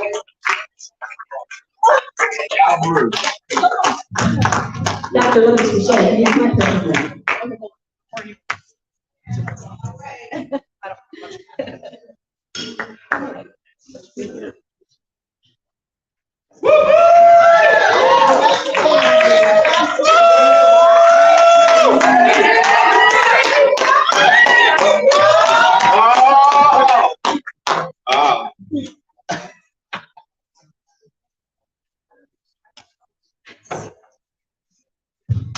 All right.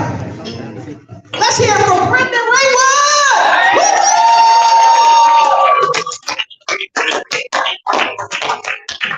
I wanted to come up and thank everyone that's been a part of the BTBY.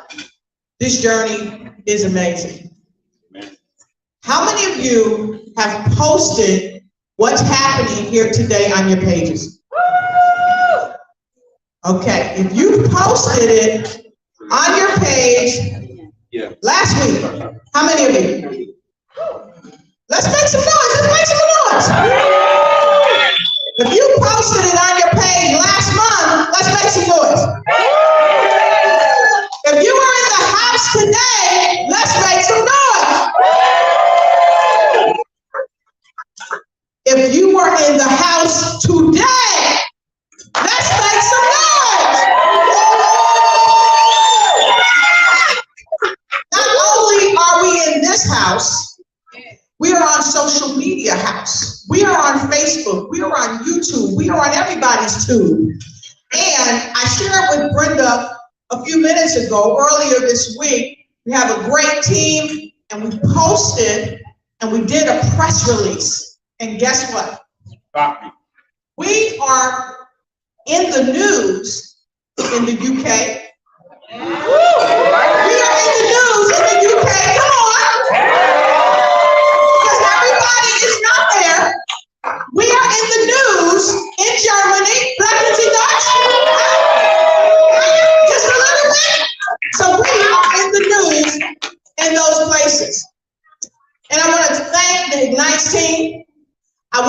thank the BTBY. I want to thank each and every one of you here because we are igniting things around the world to help people become the best that they can be. And if you are here today for the first time, how many are here for the first time? Stand to your feet right quick. Come on, everybody. Let's give them a hand clap. That's what I talked about. Bounce back, baby, bounce back. The best is yet to come. The best is yet to come. Those of you that's here for the first time, you ain't seen nothing yet. Let's give them a hand. So with no further ado, I have the wonderful honor of announcing a young man who is really making every second count. He's had a life filled with so many amazing people, amazing events, and some tragic events. It impacted his speech. It impacted his gait to walk. You know, many of us, we can just walk across the stage without any trouble at all.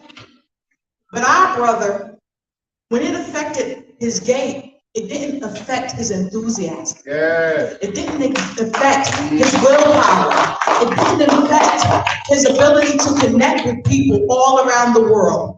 This young man has traveled all around the world sharing his message that we must appreciate the one life that God has given us, and we must make every second count.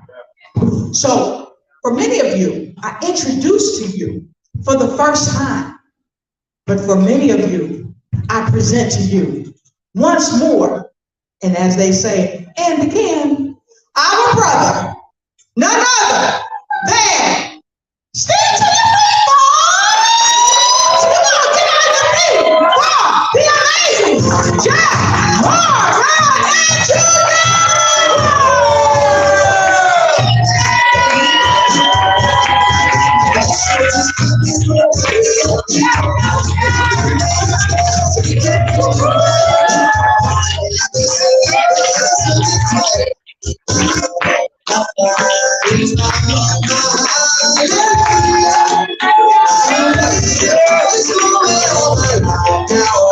My dreams are coming true.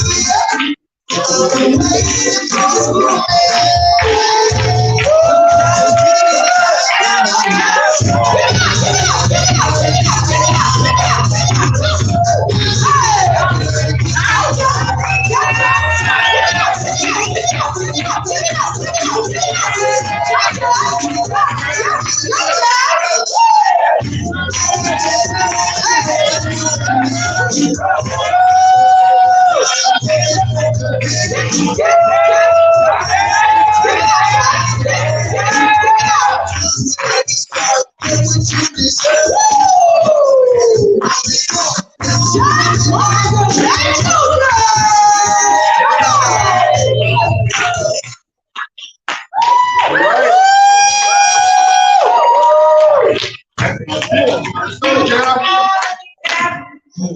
What's up, everybody? What's up, Joe?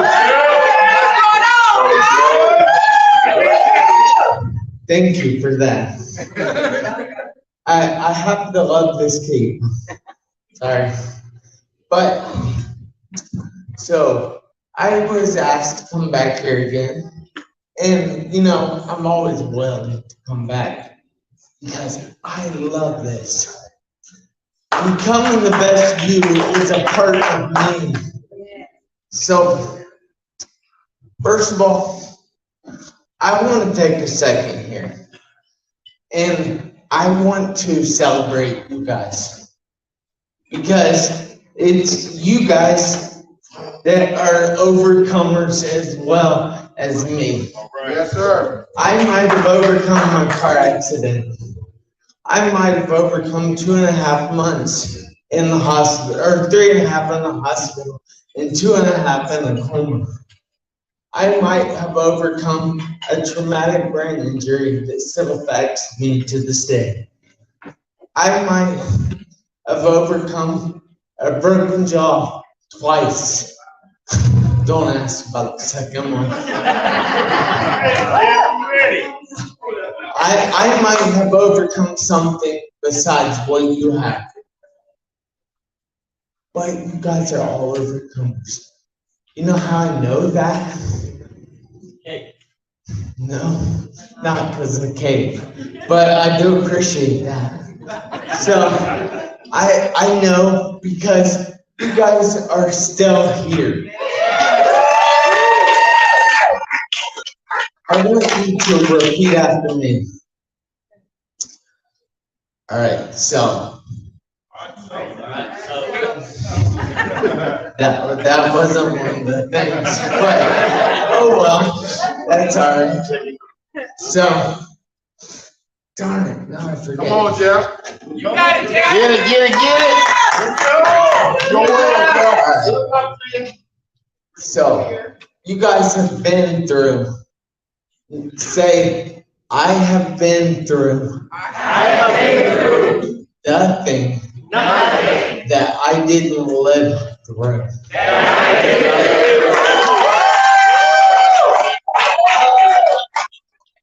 Now, I'm not talking about me. I'm talking about you guys. Like, there's so many people in here that have been through things different than me. And I understand that. And that's fine and dandy. But Chuck over here, he says, stay positive, people. And it's amazing. I love that. But, okay, I want to go back for a second. I want to hit you guys where it counts. No, not like that. That's dirty. So, on the count of 3, I want you guys to all clap your hands one time. And then afterward, no noise, all right? That's all right, Chuck. 1, 2, 3. Great job. Now I'm going to make it a little tougher. So this time on the count of 3, I want you to clap your hands one time.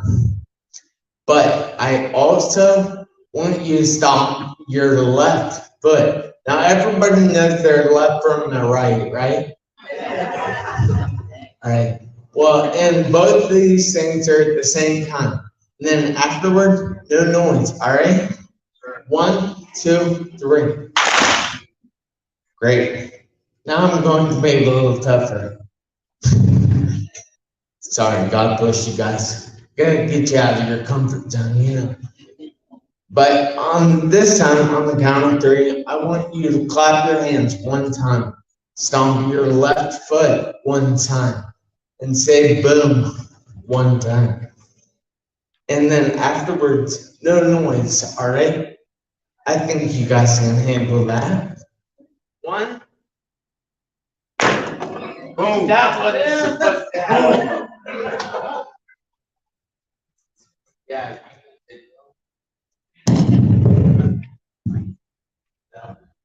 Never had that happen before. All right. Shaking everything up, Jeff. 1, 2, 3. That was the last sound I heard when I was 17 years old. I was sitting at a green light, waiting to go. And the semi-truck decided he wasn't going to stop. He T-boned me in the intersection, leaving me with all those injuries I was talking about earlier. And most of those injuries are deadly by themselves. And I had them all at once. It's really hard to be 17 in the prime of your life and having to ride in a wheelchair. It's something to be 17 and having to learn to eat again. Having to learn to drink again, having to learn to talk again. And then I get here and I struggle. I'm sweating my butt off right now. And it's not because it's real hot in here. It's because I'm wearing these long pants. I don't like long pants. Because I do. I sweat so much. And that's because of my brain injury. But I'm still here. I'm still doing it.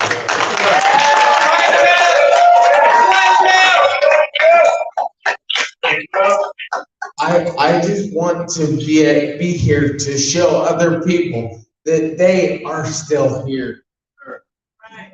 That anything is possible. If I can come back from my severe car accident, then what is holding you back? Think about it. Did you have something humongous hit you while driving? I mean, there's people in here dealing with divorces. Some people in here have gone bankrupt. I heard that earlier. Some people in here are dealing with the loss of a loved one. We all know Heather that was here this weekend. I don't know if this is public information, and I'm sorry to Heather and her family if anything is said wrong, but Heather lost her sister the night before this conference. And she was still here helping out. And she would be here right now if she didn't have car trouble. How can that be? I mean, this girl just lost her sister. I appreciate that, Jeff. Ohana. Ohana means family in Hawaiian. Oh, darn it. Thank you. Seriously. Woo. Don't give it back. Go with you. You gotta catch it. No, I'm gonna drop it. Woo. So, I got it. Don't worry. I'm gonna use it again. Gosh, he's killing me.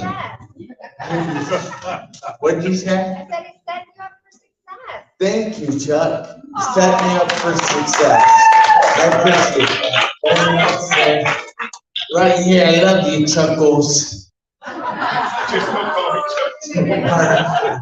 I didn't call you that. All right. Okay, so I wanted to also talk to you about not giving up on yourself, believing in yourself.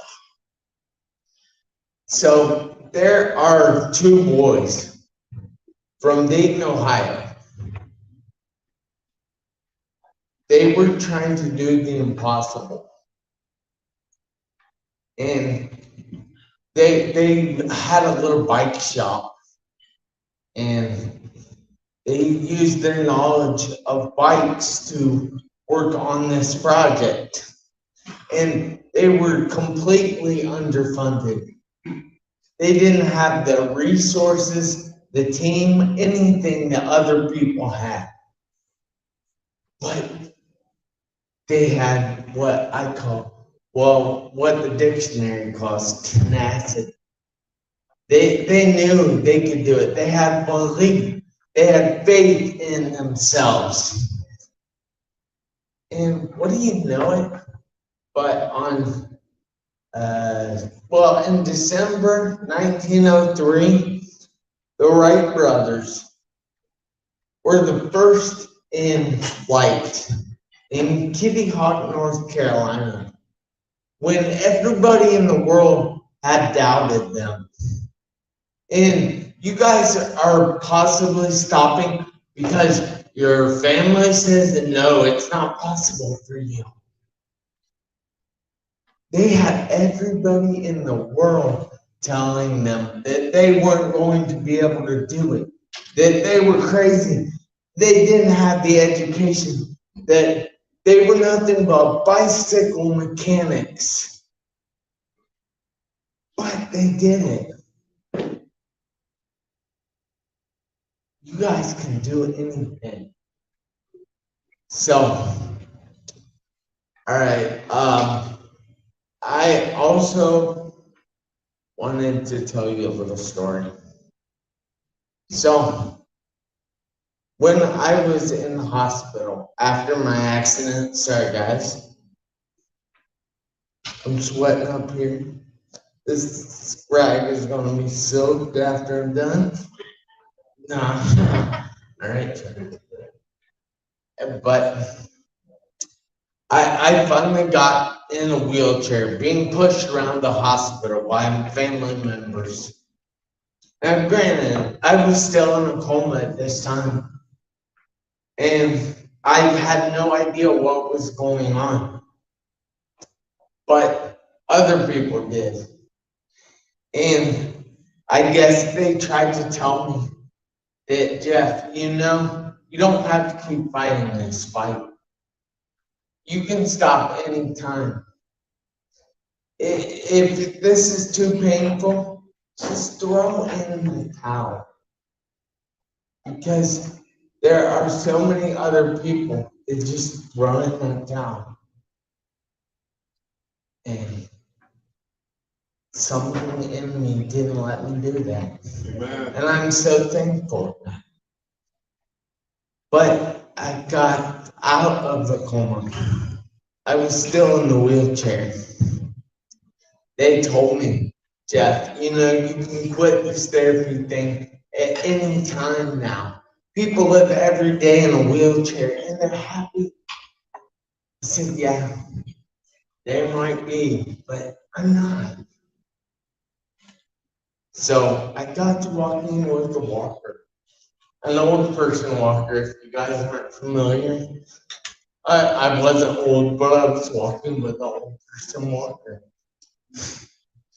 And they told me again, Jeff, you know, you can quit this therapy thing anytime.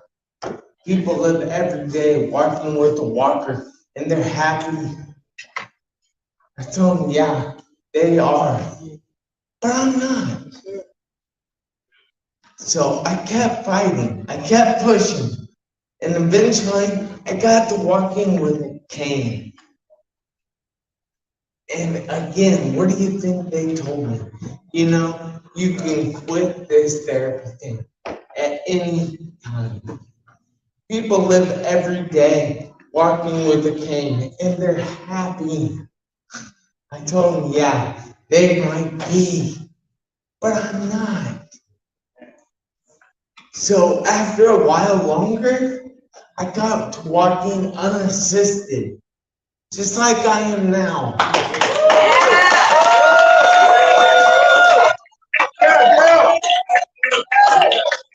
Yeah.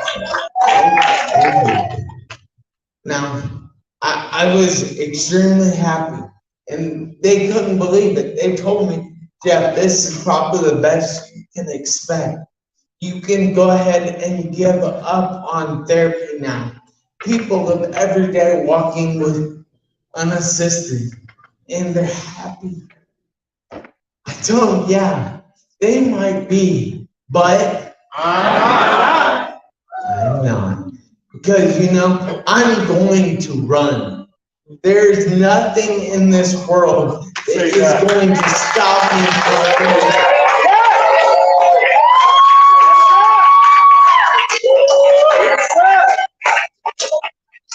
And one day, maybe I'm flying.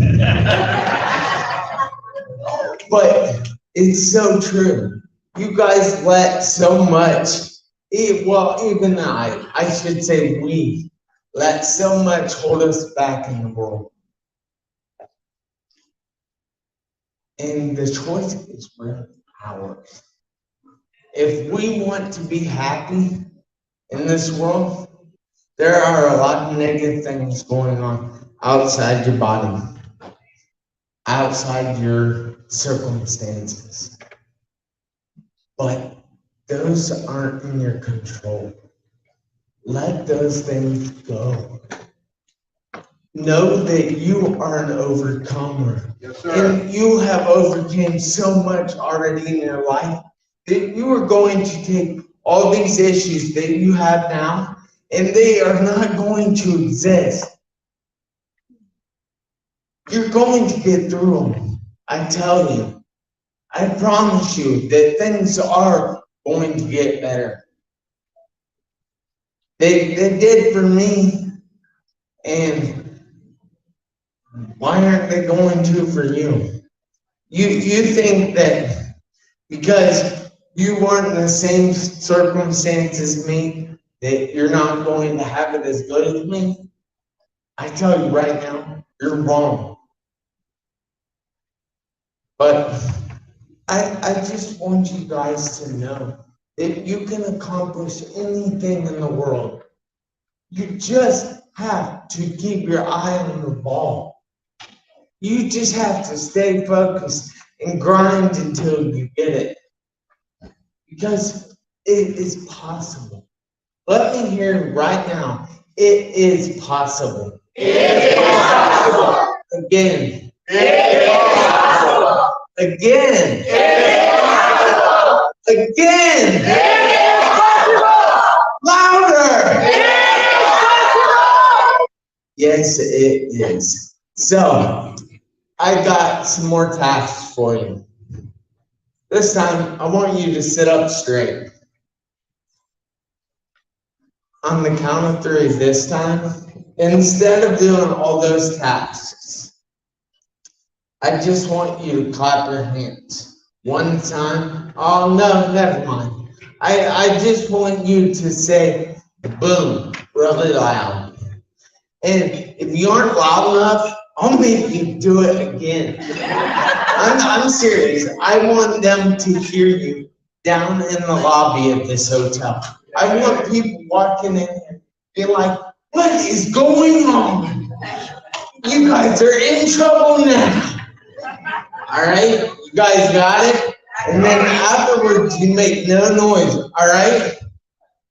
1, 2, 3. That was great, but we're gonna do it again because that was pretty awesome. All right. 1, 2, 3. The first time I had you do all that stuff was my wake-up call. The second time, that was for you. Yeah.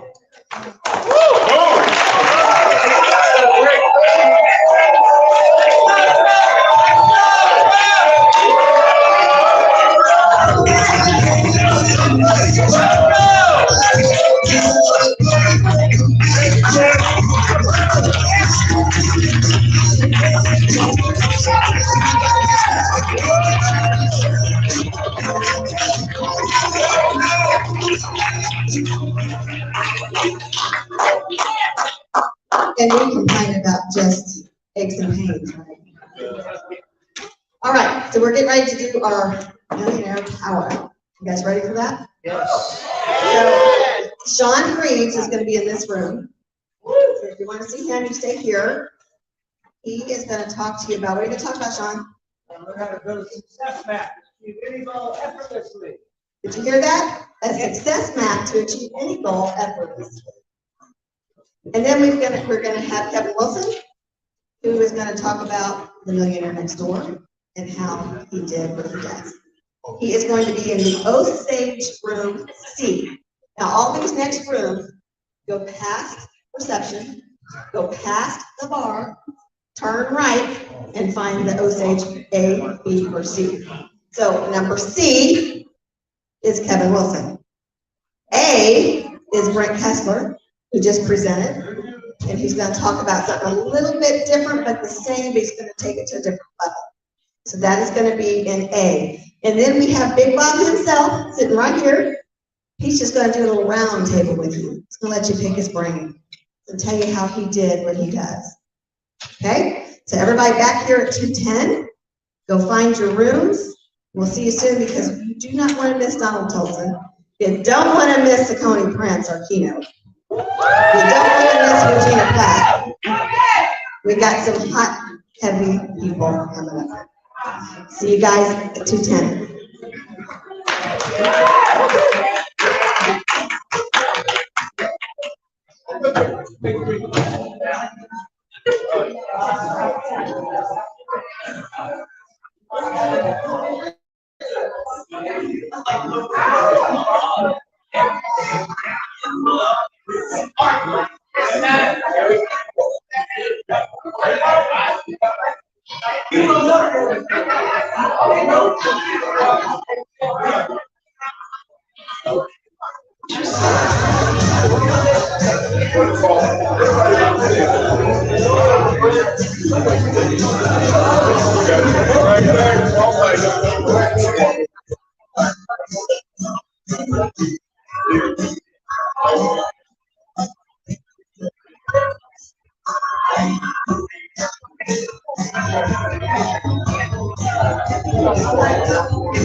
All right, we're going to get started here, and I'm going to success map.